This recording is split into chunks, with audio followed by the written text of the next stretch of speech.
सर्व एव हि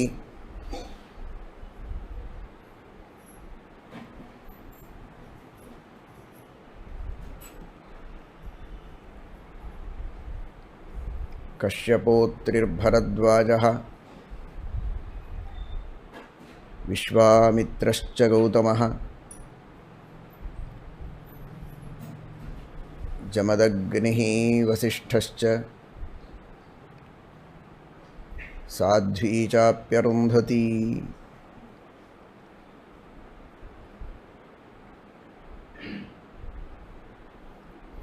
नौमिन्याय सुधादिकृज्जयमुनीन् श्रीपादराट्सन्मणीन् व्यासार्यान् विविधागमाब्धिविहरान् श्रीवादिराजानपि वन्दे हंसवरान् रघुत्तमगुरून् वैदग्ध्यवारां निधीन् श्रीसत्यव्रतराघवेन्द्रमुनिपान् सद्बोधसध्यानपान्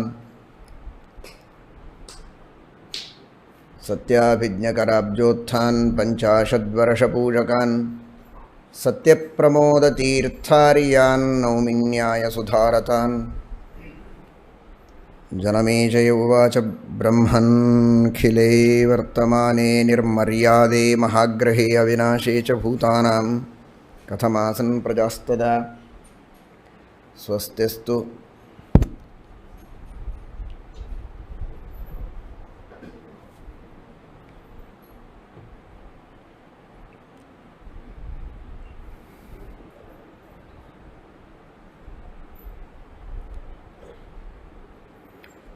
ಭಗವಂತ ಎಲ್ಲ ದೇವತೆಗಳಿಗೆ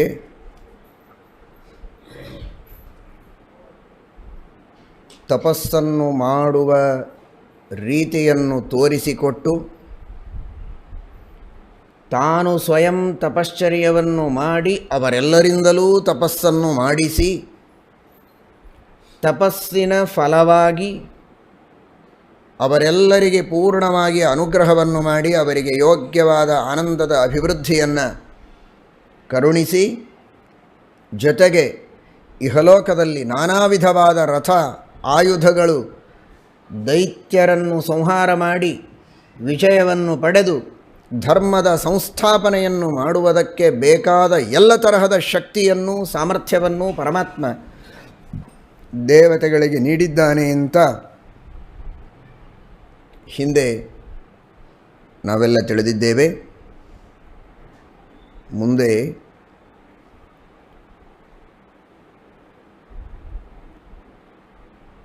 ಸ್ವಯಂಭವ ಮನುವಿನ ವಂಶದಲ್ಲಿ ಅಂಗರಾಜ ಅಂತ ಬರ್ತಾನೆ.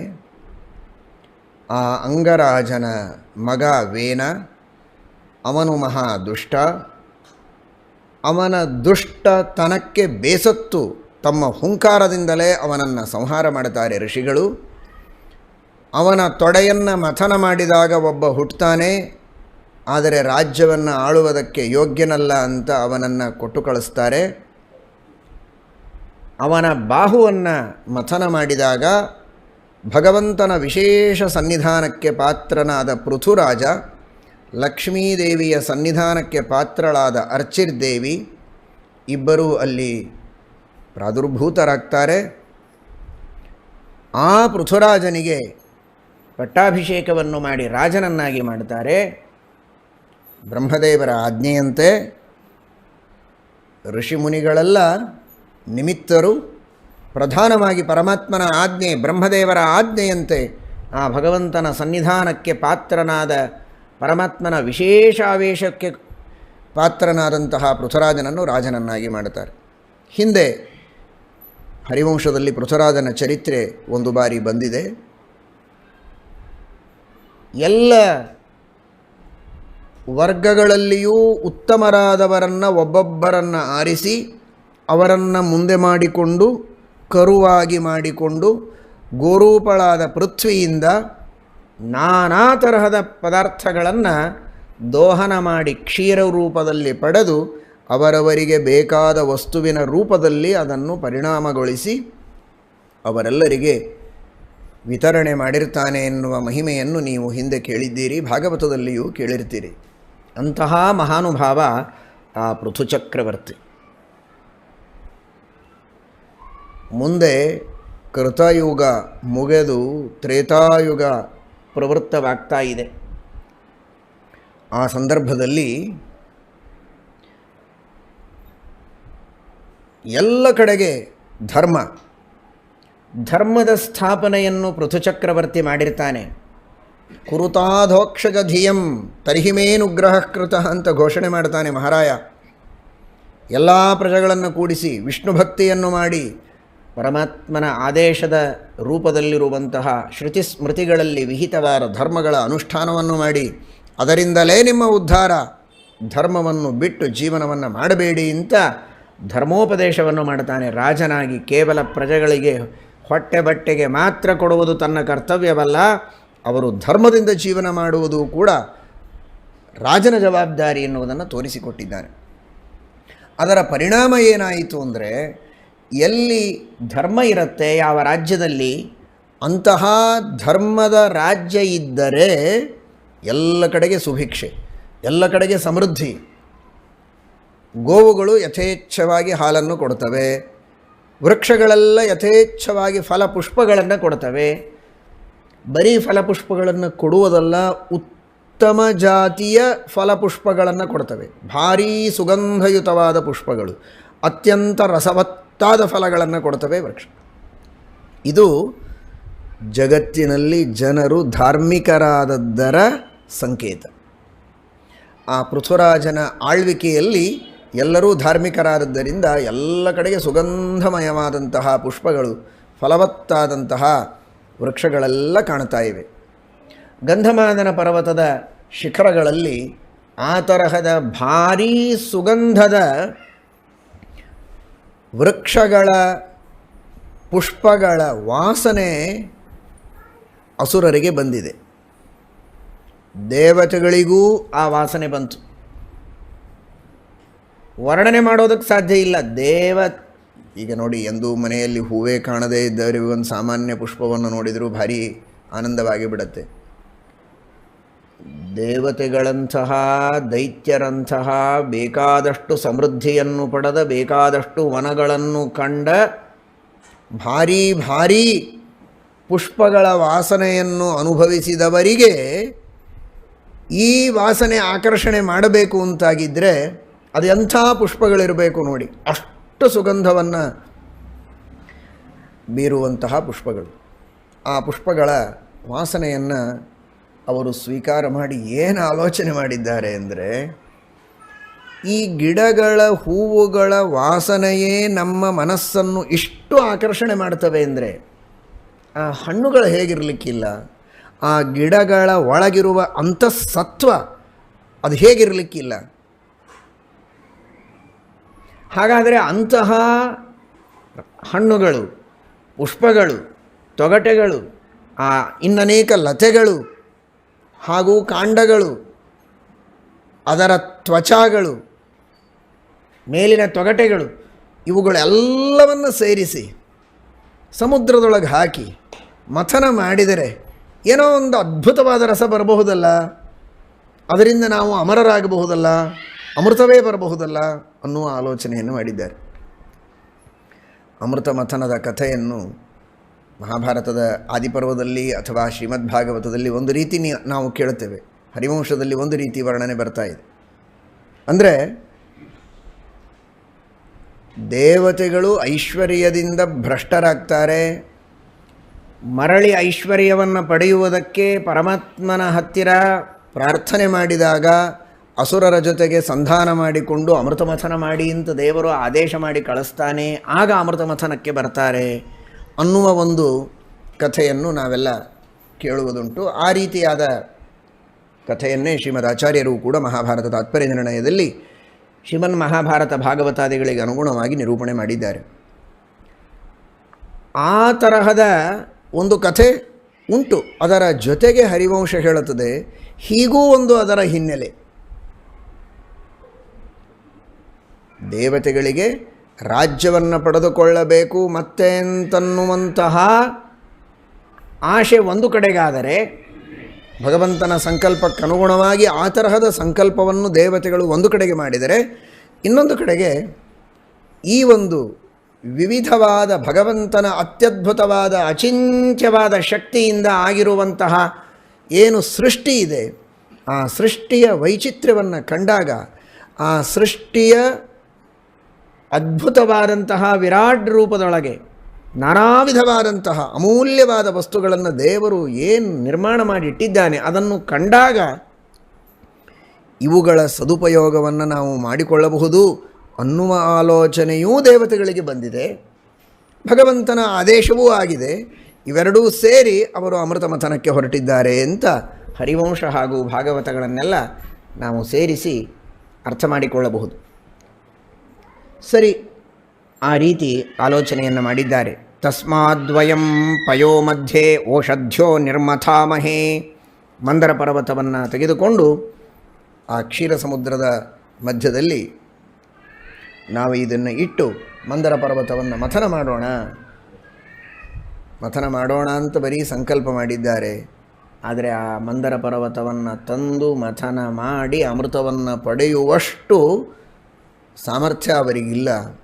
ಪರಮಾತ್ಮನಿಗೆ ಶರಣು ಹೋಗಿದ್ದಾರೆ. ವಿಷ್ಣುರೇ ವಾಗ್ರಣೀಸ್ತೇಷಾಂ ಭವಿಷ್ಯತಿ ಮಹಾಬಲಃ. ಸರ್ವೋತ್ತಮನಾದಂತಹ ಸ್ವಾಮಿ ಪರಮಾತ್ಮ ಶ್ರೀಹರಿ ಅವನೇ ಅವರಿಗೆ ಅಗ್ರನಾಯಕನಾಗಿ ಆ ಶಕ್ತಿಯನ್ನು ಬಲವನ್ನು ಕೊಟ್ಟು ಅಮೃತ ಮಥನವನ್ನು ಮಾಡಿಸಿದ್ದಾನೆ ಎನ್ನುವ ಮಾತನ್ನು ತಿಳಿಸ್ತಾರೆ. ಎಲ್ಲ ದೇವತೆಗಳು ದಾನವರು ಸೇರಿ ಸಂಧಾನ ಎಲ್ಲ ಮಾಡಿಕೊಂಡರು. ಇಬ್ಬರೂ ಸೇರಿ ಅಮೃತ ಮಥನ ಮಾಡೋದು ಅಂತಾಯಿತು. ಅಮೃತ ಮಥನ ಮಾಡುವುದಕ್ಕೆ ಆ ಮಂದರ ಪರ್ವತವನ್ನು ಎತ್ತಬೇಕು ಅಂತ ಹೊರಟರೆ ಅದನ್ನು ಅಳಗಾಡಿಸುವುದಕ್ಕೂ ಆಗಿಲ್ಲ, ಕಂಪನ ಮಾಡುವುದಕ್ಕೂ ಆಗಿಲ್ಲ, ಎತ್ತೋದಂತೂ ದೂರ ಉಳಿತು. ಇದಕ್ಕೆ ಕಾರಣವನ್ನು ಶ್ರೀಮದ್ ಆಚಾರ್ಯರು ತಾತ್ಪರ್ಯ ನಿರ್ಣಯದಲ್ಲಿ ತಿಳಿಸ್ತಾರೆ. ಏನು ಇಂತಿಂತಹ ಮಹಾದೇವತೆಗಳಿಗೆ ಪರ್ವತವನ್ನು ಎತ್ತಲಿಕ್ಕಾಗಲಿಲ್ಲ, ನಮಗಸಾಧ್ಯ. ಆದರೆ ದೇವತೆಗಳ ಬಲ ಎಂಥದ್ದು. ಅಂತಹ ತತ್ವಾಭಿಮಾನಿಗಳಾಗಿರುವ ಮಹಾ ಸಾಮರ್ಥ್ಯ ಸಂಪನ್ನರಾದ ಅಚಿಂತ್ಯ ಶಕ್ತಯಸ್ತಾಸಾಂ ಅಂತ ಹೇಳ್ತಾರೆ. ಅಂತಹ ಅಚಿಂತ್ಯ ಶಕ್ತಿ ಸಂಪನ್ನರಾದ ದೇವತೆಗಳಿಗೆ ಪರ್ವತವನ್ನು ಎತ್ತಲಿಕ್ಕೆ ಯಾಕೆ ಆಗಲಿಲ್ಲ ಅಂದರೆ ರುದ್ರದೇವರ ವರ ಇತ್ತು. ಯಾರೂ ಎತ್ತುವುದಕ್ಕೆ ಸಾಧ್ಯವಾಗಬಾರದು ಅಂತ ಆ ಮಂದರ ಪರ್ವತಕ್ಕೆ. ನೋಡಿ, ಅಂದರೆ ಮಹಾನುಭಾವರಾದ ರುದ್ರದೇವರ ಒಂದು ವಚನ, ಅದಕ್ಕೆಷ್ಟು ಶಕ್ತಿ ಇದೆ ನೋಡಿಕೊಳ್ಳಿ. ಆ ರುದ್ರದೇವರ ಈ ಎಲ್ಲ ಇಂದ್ರಾದಿ ದೇವತೆಗಳಿಗಿಂತಲೂ ಉತ್ತಮರಾದ ಮಹಾನುಭಾವರಾದ ರುದ್ರದೇವರ ಒಂದೇ ಒಂದು ವಚನದ ಬಲದಿಂದ ಎಲ್ಲ ದೇವತೆಗಳು ಒಗ್ಗೂಡಿ ಎತ್ತಿದರೂ ಎತ್ತಲಿಕ್ಕಾಗಿಲ್ಲ. ಬ್ರಹ್ಮದೇವರಿಗೆ ಶರಣು ಹೋಗಿದ್ದಾರೆ. ಬ್ರಹ್ಮದೇವರು ಹೇಳುತ್ತಾರೆ, ಒಂದು ಕೆಲಸ ಮಾಡಿ, ನೀವು ಎಲ್ಲರೂ ಸೇರಿ ವಸು, ರುದ್ರ, ಆದಿತ್ಯ, ಮರುದ್ದೇವತೆಗಳು, ಯಕ್ಷರು, ಗಂಧರ್ವರು, ಕಿನ್ನರರು ಎಲ್ಲರೂ ಸೇರಿ ಒಂದೇ ಸಲ ಎತ್ತರಿ, ಅಂದರೆ ಮಂದರ ಪರ್ವತವನ್ನು ಎತ್ತಲಿಕ್ಕಾಗತ್ತೆ ಅಂತ. ಆ ರೀತಿ ಅವರು ಪ್ರಯತ್ನ ಮಾಡಿ ಮಂದರ ಪರ್ವತವನ್ನು ಎತ್ತಿ ತೆಗೆದುಕೊಂಡು ಬಂದು ಸಮುದ್ರದಲ್ಲಿ ಇಡ್ತಾರೆ ಅಂತ ಹರಿವಂಶದಲ್ಲಿ ಕಥೆ ಬರ್ತದೆ. ಆದರೆ ಆದಿಪರ್ವ ಮಹಾಭಾರತದಲ್ಲಿ ಶ್ರೀಮದ್ ಭಾಗವತದ ಅಷ್ಟಮಸ್ಕಂಧದಲ್ಲಿ ಬರುವಂತಹ ಕಥೆ ಏನು ಮಾಡಿದರೂ ಅವರಿಗೆ ಎತ್ತಲಿಕ್ಕಾಗಿಲ್ಲ.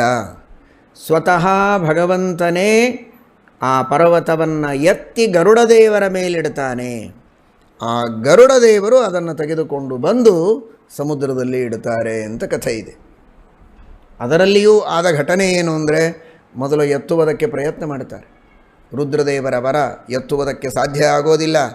ದೇವರ ಆದೇಶ ಜೊತೆಗೆ ರುದ್ರದೇವರಿಗೆ ಯೋಗ್ಯತೆಯಲ್ಲಿ ಸಮಾನನಾದಂತಹ ಗರುಡದೇವರು.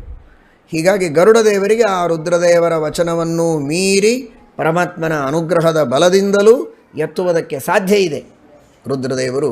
ಗರುಡದೇವರು ಪರಮಾತ್ಮನ ಅನುಗ್ರಹದಿಂದ ಆ ಪರ್ವತವನ್ನು ಧಾರಣೆ ಮಾಡುತ್ತಾರೆ. ದೇವರೇ ತನ್ನ ಕೈಯಿಂದ ಎತ್ತಿ, ಎಡಗೈಯಿಂದ ಎತ್ತಿ ಇಡ್ತಾನೆ ಪರಮಾತ್ಮ ಅತ್ಯಂತ ಅನಾಯಾಸವಾಗಿ ಲೀಲೆಯಿಂದ. ದೇವತೆಗಳ ಬಲಕ್ಕೂ ಪರಮಾತ್ಮನ ಬಲಕ್ಕೂ ಎಷ್ಟು ಅಂತರ ಇದೆ ನೋಡಿ. ರುದ್ರದೇವರ ವರ ಇದ್ದರೂ ಕಿಂಚಿತ್ತೂ ಆಲೋಚನೆ ಮಾಡದೆ ಅತೀ ಅನಾಯಾಸವಾಗಿ ಪರಮಾತ್ಮ ಎತ್ತಿ ಅದನ್ನು ಗರುಡದೇವರ ಮೇಲೆ ಇಡ್ತಾನೆ. ದೇವತೆಗಳಿಗೆ ಕುತೂಹಲ, ಒಂದು ಚಾಪಲ್ಯ, ನಾವು ತಂದು ಇಟ್ಟೆವು ಅಂತ ಒಂದು ತೃಪ್ತಿ ಬೇಕು ನಮಗೆ ಅಂತ. ಗರುಡದೇವರು ಒಂದು ಸಲ ಎತ್ತುಕೊಂಡಿದ್ದಾರಲ್ಲ, ಕೆಳಗಿನಿಂದ ಎತ್ತೋದು ಕಷ್ಟ, ಮೇಲೆ ಎತ್ತಿ ಕೊಟ್ಟ ಮೇಲೆ ಎತ್ತುಕೊಳ್ಳೋದು ಸುಲಭ, ಈಗಾದರೂ ನಮಗೆ ಕೊಡ್ತೀಯಾ ಅಂತ. ಸರಿ, ತೆಗೆದುಕೊಳ್ಳಿ ಇಂದ. ಮತ್ತೆ ಆ ಪರ್ವತವನ್ನು ತೆಗೆದುಕೊಳ್ಳುವ ಪ್ರಯತ್ನ ಮಾಡಿ ಮೈಮೇಲೆ ಹಾಕಿಕೊಂಡು ಕೈ ಕಾಲು ತಲೆಯೆಲ್ಲ ಜಜ್ಜಿ ಹೋಗಿದೆ ದೇವತೆಗಳಿಗೆ. ರುದ್ರದೇವರ ವರ ಅಂದರೆ ಅಂತಹ ಅದ್ಭುತವಾದದ್ದು. ಅದಕ್ಕೆ ಮತ್ತೆ ಹೇಳಿದೆ ಪರಮಾತ್ಮ, ತಾರತಮ್ಯವನ್ನು ಚೆನ್ನಾಗಿ ತಿಳಿದುಕೊಳ್ಳಿ, ನೀವೆಲ್ಲ ರುದ್ರದೇವರಿಗಿಂತ ಚಿಕ್ಕವರು, ಅವರ ವಚನದ ಉಲ್ಲಂಘನ ಮಾಡಲಿಕ್ಕೆ ನಿಮಗೆ ಸಾಧ್ಯ ಇಲ್ಲ, ನನಗೆ ಸಾಧ್ಯ ಇದೆ ಅಂತ ಪುನಃ ಪರ್ವತವನ್ನು ಗರುಡದೇವರ ಮೇಲೆ ಇಟ್ಟು ಒಮ್ಮೆ ಎಲ್ಲ ಕೈ ಕಾಲೆಲ್ಲ ಮುರಿದುಕೊಂಡು ಬಿದ್ದ ದೇವತೆಗಳ ಕಡೆಗೆ ನೋಡ್ತಾನಷ್ಟೆ. ಪ್ರಸನ್ನ ದೃಷ್ಟ್ಯ, ಪ್ರಸನ್ನವಾದ ದೃಷ್ಟಿಯಿಂದ ನೋಡಿದ್ದೇ ತಡ ಮತ್ತೆ ಮೊದಲಿನಂತೆ ದೇವತೆಗಳು ಧೃಷ್ಟಪುಷ್ಟರಾಗಿ ಎದ್ದು ನಿಲ್ತಾರೆ. ಅಂದರೆ ಮುಂದೆ ಬರುವ ಅಮೃತ ಇದು ಕೇವಲ ನಿಮಿತ್ತ ಮಾತ್ರ. ಅಮೃತ ಇಲ್ಲದೆ ನನ್ನ ಅಮೃತ ದೃಷ್ಟಿಯಿಂದಲೇ ಎಲ್ಲರನ್ನು ನಾನು ಬದುಕಿಸಬಲ್ಲೆ ಅಂತ ಅಮೃತ ಮಥನದ ಮೊದಲೇ ದೇವರು ತೋರಿಸಿಕೊಟ್ಟ. ಅಮೃತವೇ ಬಂದಿಲ್ಲ ಇನ್ನೂ, ಕೇವಲ ತನ್ನ ದೃಷ್ಟಿಯಿಂದಲೇ ಎಲ್ಲ ದೇವತೆಗಳನ್ನು ಎಬ್ಬಿಸ್ತಾನೆ. ಆಮೇಲೆ ಮಂದರ ಪರ್ವತವನ್ನು ಒಯ್ದು ಅಲ್ಲಿ ಇಟ್ಟು ಮಥನ ಮಾಡ್ತಾರೆ ಅಂತ ಕಥೆ ಬಂದಿದೆ. ಆದರೆ ಹರಿವಂಶದಲ್ಲಿ ಮಾತ್ರ ಬ್ರಹ್ಮದೇವರು ಹೇಳ್ತಾರೆ, ಸಮೇತ್ಯ ಸಹಿತೈ ಸರ್ವೈ ಶಕ್ಯ ಉದ್ಧರಿತುಂ ಗಿರಿಹಿ. ನೀವು ಒಬ್ಬೊಬ್ಬರು ಎತ್ತಿದರೆ ಸಾಧ್ಯ ಇಲ್ಲ, ಕೂಡಿ ಎತ್ತಿದರೆ ಮಾತ್ರ ಸಾಧ್ಯ ಇದೆ ಅಂತ. ಆದರೆ ಕೂಡಿ ಎತ್ತಲೂ ಸಾಧ್ಯವಾಗದೆ ಪರಮಾತ್ಮ ಅದನ್ನು ಎತ್ತಿ ಗರುಡದೇವರ ಮೇಲಿಟ್ಟು ತಂದದ್ದು ಕಥೆ ನಮಗೆ ಬೇರೆ ಗ್ರಂಥಗಳಲ್ಲಿ ನೋಡಲಿಕ್ಕೆ ಸಿಗತ್ತೆ, ಮಹಾಭಾರತದಲ್ಲಿಯೂ ಇದೆ. ಹಾಗಾದರೆ ಈ ಮಾತಿಗೆ ಅರ್ಥ ಏನು ಮಾಡಬೇಕು ಅಂದರೆ, ಸಂಏತ್ಯ ಸಹಿತೈ ಸರ್ವೈ ಶಕ್ಯ ಉದ್ಧರಿತುಂಗಿರಿಹಿ. ನಿಮಗೆ ಈ ಪರ್ವತವನ್ನು ಎತ್ತಲಿಕ್ಕಾಗೋದೇ ಇಲ್ಲ, ನೀವು ದೇವರಿಗೆ ಶರಣು ಹೋಗಿ. ಸಂಏತ್ಯ ಅಕಯ ಪ್ರವಿ ಸಂಭೂಮ ಸಖಹಾಹ ವಿಷ್ಣುವಾಚಕಾಹ ಅಂತಿದೆ. ಸಂ ಎಂಬ ಶಬ್ದಕ್ಕೆ ಅತ್ಯಂತ ಸಮೀಚೀನವಾದ ಗುಣಗಳಿಂದ ಯುಕ್ತನಾದ ಪರಮಾತ್ಮನಿಗೆ ಸಂ ಅಂತ ಕರೀತಾರೆ. ಇದನ್ಯಾರೋ ಸಂ ಹೇಳಿದ್ದಾರೆ ಅಂತ ತಿಳ್ಕೊಬೇಡಿ, ಸಂಬಡಿ. ಇದನ್ನು ಐತರೇಯ ಭಾಷ್ಯದಲ್ಲಿ ಶ್ರೀಮದ್ ಆಚಾರ್ಯರು ಕೋಶಗಳನ್ನು ಉದಾಹರಣೆ ಮಾಡಿ ಹೇಳಿದ್ದು. ಸಂ ಅನ್ನುವ ಶಬ್ದಕ್ಕೆ ಸಾಕ್ಷಾತ್ ವಿಷ್ಣು ಪರಮಾತ್ಮ ಅಂತ ಅರ್ಥ. ಸಂ ಏತ್ಯ, ಆ ಪರಮಾತ್ಮನಿಗೆ ಶರಣು ಹೋಗಿ. ಶರಣು ಹೋದಾಗ ಭಗವಂತ ಗರುಡದೇವರಿಗೆ ಆಜ್ಞೆ ಮಾಡ್ತಾನೆ. ಅಂತಹ ಗರುಡದೇವರ ಜೊತೆಗೆ ನೀವು ಸೇರಿಕೊಂಡು ಅವರಿಗೆ ಕೇಳಿಕೊಂಡಾಗ ಗರುಡದೇವರು ಇದನ್ನು ಧಾರಣೆ ಮಾಡ್ತಾರೆ. ಆಗ ನೀವು ಅವರ ಜೊತೆಗೆ ಮೆರವಣಿಗೆಯಲ್ಲಿ ಬಂದ ಹಾಗೆ ಬನ್ನಿ ಅಷ್ಟೇ. ಸಹಿತೈಹಿ, ಹಿತ ಅಂದರೆ ಇಡೀ ಜಗತ್ತಿಗೆ ಹಿತವನ್ನು ಉಪದೇಶ ಮಾಡುವಂತಹ ವೇದ, ಆ ವೇದಾಭಿಮಾನಿಯಾಗಿರುವಂತಹ ಗರುಡದೇವರು.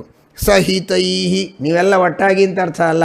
ಸಹಿತೈಹಿ, ಸಕಲರಿಗೂ ಹಿತವನ್ನು ಬೋಧನೆ ಮಾಡುವಂತಹ ಆ ಗರುಡದೇವರಿಂದ ಯುಕ್ತರಾಗಿ ನೀವು ಇದನ್ನು ಎತ್ತಿಕೊಂಡು ಬರಬಹುದು. ಅಂದರೆ ಅವರು ಎತ್ತಿಕೊಂಡು ಬರ್ತಾರೆ, ನೀವು ಮುಂದೆ ಮುಂದೆ ಮೆರವಣಿಗೆಯಲ್ಲಿ ಬಂದು ನಾವೆಲ್ಲ ಸೇರಿ ತಂದೆವು ಅಂತ ಹೇಳಿಕೊಳ್ಳುವುದಕ್ಕೆ ಬೇಕು ಅಂದರೆ ಸಾಧ್ಯ ಇದೆ. ನಿಜವಾಗಿ ಪರಮಾತ್ಮ ಎತ್ತಬೇಕು, ಆಮೇಲೆ ಗರುಡ ಅದನ್ನು ತರಬೇಕು. ಆದ್ದರಿಂದ ನಿಮಗೆ ಅದು ಸಾಧ್ಯ ಇಲ್ಲ ಅನ್ನೋದು ಇಲ್ಲಿ ಒಳಗಿರುವಂತಹ ಆಂತರ್ಯ. ಸರಿ, ಅದನ್ನು ತೆಗೆದುಕೊಂಡು ಬಂದಿದ್ದಾರೆ. ಆಮೇಲೆ ಆ ಮಂದರ ಪರ್ವತವನ್ನು ಎಲ್ಲಿಟ್ಟರು ಅಂತ ವಿಚಾರ. ಶ್ರೀಮದ್ ಭಾಗವತ ಹೇಳುತ್ತದೆ ಸ್ಪಷ್ಟವಾಗಿ, ಆ ಮಂದರ ಪರ್ವತವನ್ನು ಕ್ಷೀರಸಾಗರದಲ್ಲಿ ಇಟ್ಟು ಅವರು ಮಥನ ಮಾಡ್ತಾರೆ.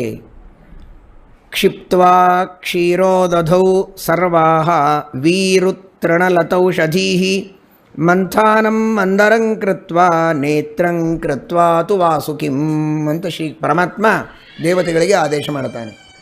ಎಲ್ಲ ಔಷಧಿಗಳು, ವನಸ್ಪತಿಗಳು, ಲತೆಗಳನ್ನು ಎಲ್ಲವುಗಳನ್ನು ಅಲ್ಲಿ ಹಾಕಿ ಕ್ಷೀರ ಸಮುದ್ರದಲ್ಲಿ ಮಂದರ ಪರ್ವತವನ್ನು ಇಟ್ಟು ಮಥನ ಮಾಡಿ ಅಂತ.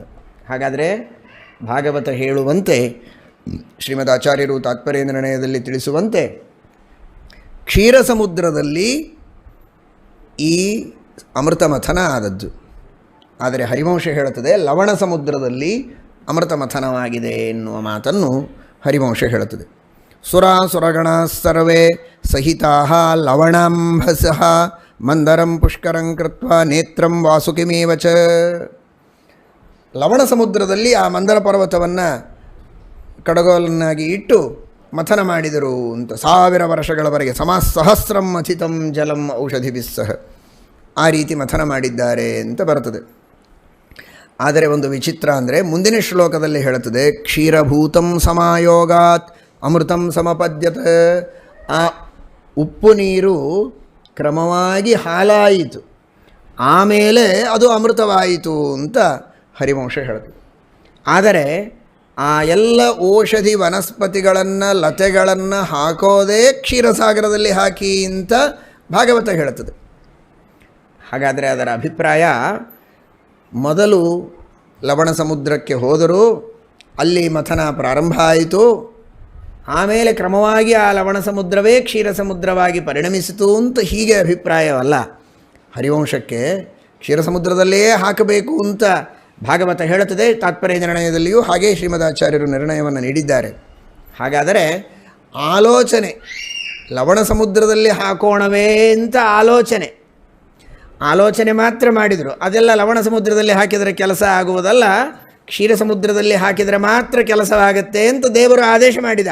ಕ್ಷೀರ ಸಮುದ್ರದಲ್ಲಿಯೇ ಅದನ್ನು ಹಾಕಿದರು, ಅಲ್ಲೇ ಅಮೃತ ಬಂತು ಅಂತ ಅರ್ಥ. ಯಾಕೆ ಅಂದರೆ ಕ್ಷೀರಭೂತಂ ಸಮಾಯೋಗಾತ್.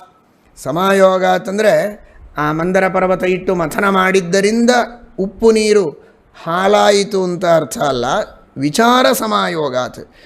ಇಲ್ಲಿ ಮಾಡಿದರೆ ಕೆಲಸ ಆಗುವುದಿಲ್ಲ ಅಂತ ಆಲೋಚನೆ ಮಾಡಿ ಇವರ ಆಲೋಚನೆಯಲ್ಲಿ ಆ ಲವಣ ಸಮುದ್ರದ ಸ್ಥಾನದಲ್ಲಿ ಕ್ಷೀರ ಸಮುದ್ರ ಬಂತು. ಅಂದರೆ ಇಲ್ಲಿ ಮಥನ ಮಾಡೋಣ ಅಂತ. ಇದೀಗ ಹೇಳಿದ ಮಾತನ್ನು ನೆನಪಿಸಿಕೊಳ್ಳಿ. ಸಮ್ ಅಂದರೆ ಪರಮಾತ್ಮ, ಆಯೋಗ ಅನ್ನುವುದಕ್ಕೆ ನಿಯೋಗ, ಆಜ್ಞೆ ಅಂತ ಅರ್ಥ.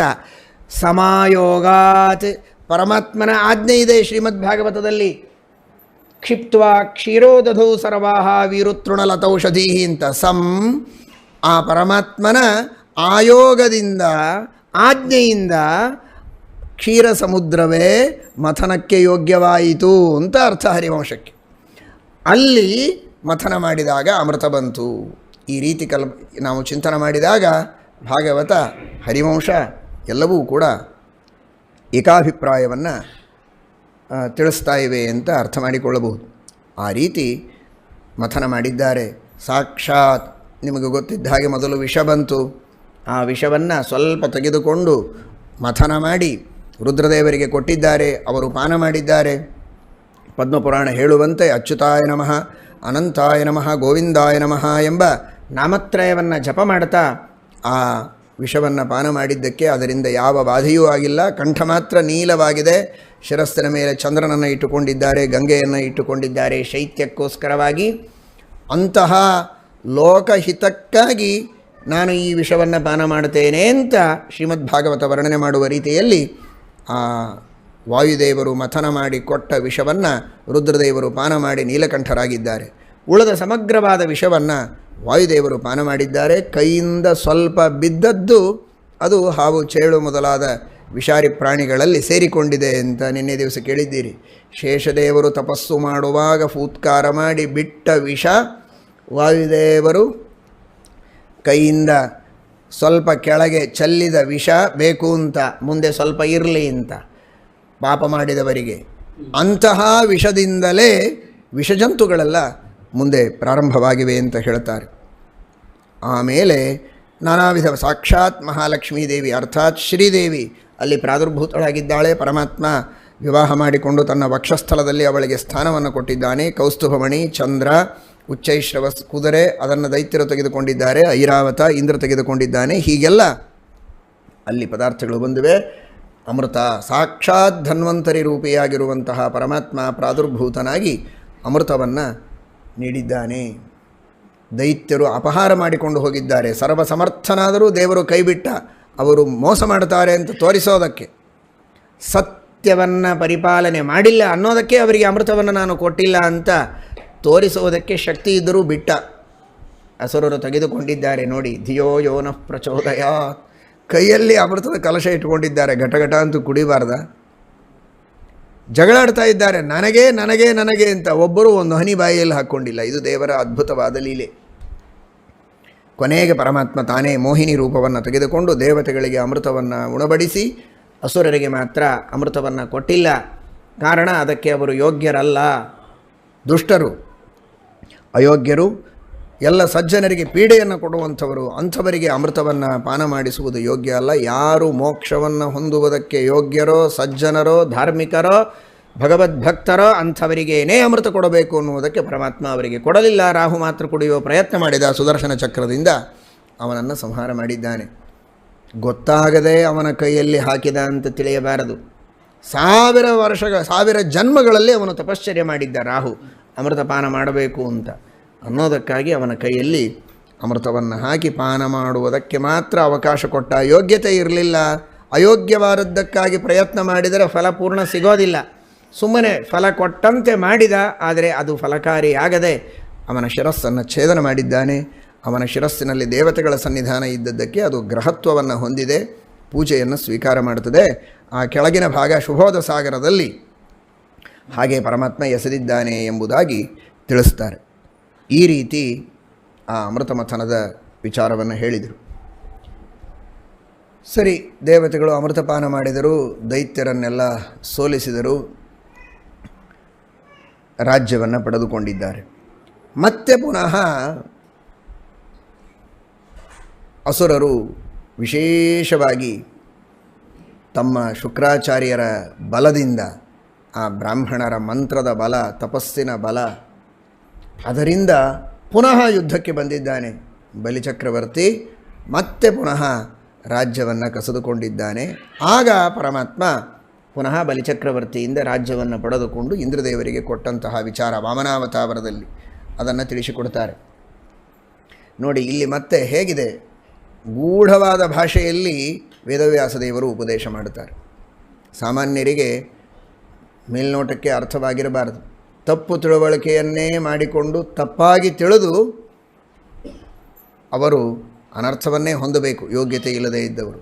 ಸಜ್ಜನರು ಮಾತ್ರ ಅನೇಕ ಪುರಾಣಗಳ ಇತಿಹಾಸಗಳ ಪರ್ಯಾಲೋಚನೆಯನ್ನು ಮಾಡಿ ಶ್ರೀಮದ್ ಆಚಾರ್ಯರ ನಿರ್ಣಯಕ್ಕನುಗುಣವಾಗಿ ಸರಿಯಾದ ಕಥೆಯನ್ನು ತಿಳಿದುಕೊಂಡು ಯಥಾರ್ಥ ಜ್ಞಾನದಿಂದ ಉತ್ತಮವಾದಂತಹ ಗತಿಯನ್ನು ಹೊಂದಬೇಕು ಅನ್ನುವುದಕ್ಕೋಸ್ಕರ ಗಂಭೀರವಾದ ಭಾಷೆಯಲ್ಲಿ ಹೇಳ್ತಾರೆ.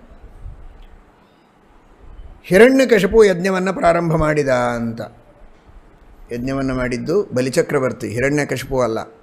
ಆದರೆ ಹರಿವಂಶ ಹೇಳ್ತದೆ ಹಿರಣ್ಯಕಶಿಪು ಯಜ್ಞ ಮಾಡಿದ, ಆಗ ವಾಮನ ದೇವರು ಬಂದರು ಅಂತ. ಇಲ್ಲಿ ಹಿರಣ್ಯಕಶಿಪು ಅನ್ನುವ ಶಬ್ದಕ್ಕೆ ಐತರೇಯ ಭಾಷ್ಯದಲ್ಲಿ ಶ್ರೀಮದಾಚಾರ್ಯರು ತಿಳಿಸುವಂತೆ ತಂದೆಯ ಹೆಸರು ಮಕ್ಕಳಿಗೆ, ಮಕ್ಕಳ ಹೆಸರಿನಿಂದ ಪಿತೃಗಳಿಗೆ ವ್ಯವಹಾರ ಮಾಡುವುದುಂಟು ಅಂತ ತಿಳಿಸಿಕೊಡ್ತಾರೆ. ಆದ್ದರಿಂದ ಪರಮಾತ್ಮ ಆ ಪಾಲನಾದಾಪಹ, ಇಡೀ ಜಗತ್ತಿಗೆ ರಕ್ಷಕನಾದದ್ದರಿಂದ ಭಗವಂತನ ಅನೇಕ ರೂಪಗಳಿಗೆ ಆಪಹ ಅಂತಾರೆ, ದೇವತೆಗಳಿಗೂ ಆಪಹ ಅಂತಾರೆ. ಯಾಕೆಂದರೆ ಆ ಭಗವಂತನ ಸಂತತಿಯಲ್ಲಿ ಬಂದವರು ಅಂತ. ಹಾಗೆ ಹಿರಣ್ಯಕಶಿಪು, ಅವನ ಮಗ ಪ್ರಹ್ಲಾದ, ಪ್ರಹ್ಲಾದನ ಮಗ ವಿರೋಚನ, ವಿರೋಚನನ ಮಗ ಬಲಿ. ಹೀಗಾಗಿ ಹಿರಣ್ಯಕಶಿಪುವಿನ ವಂಶದಲ್ಲಿ ಬಂದದ್ದರಿಂದ ಅವನಿಗೆ ಹಿರಣ್ಯಕಶಿಪು ಅಂತ ಕರೆದದ್ದೇ ಹೊರತು ಹಿರಣ್ಯಕಶಿಪುವೇ ಯಜ್ಞ ಮಾಡಿದ, ಆಗ ವಾಮನದೇವರು ಅವತಾರ ಮಾಡಿದರು ಅಂತ ನಾವು ಸರ್ವಥಾ ಇಲ್ಲಿ ತಿಳಿಯಬಾರದು. ಜೊತೆಗೆ ಕಶಿಪು, ಕಶಿಪು ಅನ್ನುವ ಶಬ್ದ ಇದೆ ನೋಡಿ. ಈ ಕಶಿಪು ಎಂಬ ಶಬ್ದಕ್ಕೆ ಒಂದು ಹಾಸಿಗೆ ಅಂತ ಅರ್ಥ, ಶಯ್ಯ ಅಂತ. ಇನ್ನೊಂದು ಅನ್ನವಸ್ತ್ರಗಳು ಅಂತ. ಹೊಟ್ಟೆ ಬಟ್ಟೆ ಅಂತ ಒಂದು ಜೋಡಿಯನ್ನು ನಾವು ವ್ಯವಹಾರ ಮಾಡ್ತೀವಲ್ಲ, ಹೊಟ್ಟೆ ಬಟ್ಟೆ ಅಂತ ಒಂದು ಫ್ರೇಸ್, ಆ ತರಹ ಆ ರೀತಿ ಮಿಲಿತವಾಗಿ ಹೊಟ್ಟೆ ಬಟ್ಟೆ ಅನ್ನ ಮತ್ತು ವಸ್ತ್ರಗಳಿಗೆ ಸೇರಿ ಕಶಿಪು ಅಂತ ಹೆಸರನ್ನು ಮೇದಿನಿ ಕೋಶ ಹೇಳುತ್ತದೆ.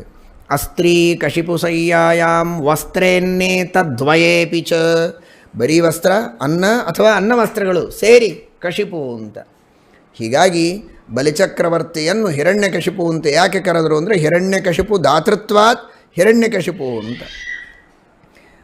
ತುಪ್ಪ ಸಕ್ಕರೆ ಅಂತ ಕೆಲವು ಫ್ಯಾಮಿಲಿಗಳಿವೆ. ತುಪ್ಪ ಸಕ್ಕರೆ ಅಂದರೆ ಯಥೇಚ್ಛವಾಗಿ ಬಂದಂತಹ ಅತಿಥಿ ಅಭ್ಯಾಗತರಿಗೆ ತುಪ್ಪ ಸಕ್ಕರೆಯನ್ನು ದಾನ ಮಾಡ್ತಾರೆ ಅವರು ಅನ್ನೋದಕ್ಕೆ ಅವರ ವಂಶಕ್ಕೇನೆ ತುಪ್ಪ ಸಕ್ಕರೆ ಅಂತ ಹೆಸರಿದೆ. ಈಗೂ ಆ ತರಹದ ವಂಶಗಳು ಉತ್ತರ ಕರ್ನಾಟಕದಲ್ಲಿದೆ. ಹಾಗೆ ಇಲ್ಲಿ ಹಿರಣ್ಯಕಶಿಪು ಅಂತ ಯಾಕೆ ಕರೆದಿದ್ದಾರೆ ಅಂದರೆ ಹಿರಣ್ಯಕಶಿಪುವನ್ನು ದಾನ ಮಾಡ್ತಾ ಇದ್ದ. ಹಿರಣ್ಯ ಅಂದರೆ ಬಂಗಾರ, ಕಶಿಪು ಅಂದರೆ ಅನ್ನ ವಸ್ತ್ರ. ಬಲಿಚಕ್ರವರ್ತಿ ದಾನಕ್ಕೆ ಪ್ರಸಿದ್ಧ. ಯಥೇಚ್ಛವಾಗಿ ತನ್ನ ಯಜ್ಞದಲ್ಲಿ ಬಂದವರಿಗೆ ಏನು ಬೇಡಿದ್ದು ಕೊಟ್ಟಿದ್ದಾನೆ. ಬಂಗಾರ ಕೊಟ್ಟಿದ್ದಾನೆ, ಅನ್ನ ಕೊಟ್ಟಿದ್ದಾನೆ, ವಸ್ತ್ರ ಕೊಟ್ಟಿದ್ದಾನೆ. ಅದಕ್ಕಾಗಿ ಅವನನ್ನು ಹಿರಣ್ಯಕಶಿಪು ಅಂತ ಕರೆದದ್ದೇ ಹೊರತು ಹಿರಣ್ಯಕಶಿಪುವೇ ಯಜ್ಞ ಮಾಡಿದ ಅಂತ ಸರ್ವಥಾ ತಿಳಿಯಬಾರದು. ಬಲಿಚಕ್ರವರ್ತಿ ಮಾಡಿದ್ದು ಯಜ್ಞವನ್ನು. ಸರಿ, ಯಜ್ಞವನ್ನು ಮಾಡಿದ. ಶುಕ್ರಾಚಾರ್ಯರು ತಮ್ಮ ಮಗನ ಜೊತೆಗೆ ಸೇರಿಕೊಂಡು ಯಜ್ಞವನ್ನು ಮಾಡಿಸಿದ್ದಾರೆ. ಪರಮಾತ್ಮ ವಾಮನ ರೂಪಿಯಾಗಿ ಅದಿತಿ ದೇವಿಯಲ್ಲಿ ಪ್ರಾದುರ್ಭೂತನಾಗಿ ಬಂದಿದ್ದಾನೆ ನೋಡಿ. ಯಜ್ಞದಲ್ಲಿ ಎಲ್ಲರೂ ಎದ್ದು ನಿಂತಿದ್ದಾರೆ, ಯಾರು ಅಂತ ಗೊತ್ತಿಲ್ಲ, ಆದರೆ ಆ ತೇಜಸ್ಸಿನಿಂದಲೇ ಪ್ರಭಾವಿತರಾಗಿ ಎಲ್ಲರೂ ಎದ್ದು ನಿಂತು ಸ್ವಾಗತ ಮಾಡಿದ್ದಾರೆ, ನಮಸ್ಕಾರ ಮಾಡಿದ್ದಾರೆ. ಏನು ಬೇಕು ಅಂತ ಕೇಳಿದ ಬಲಿಚಕ್ರವರ್ತಿ, 3 ಪಾದ ಭೂಮಿಯನ್ನು ಕೊಡು ಸಾಕು, ನನಗಿನ್ನೇನು ಬೇಡ ಅಂದ.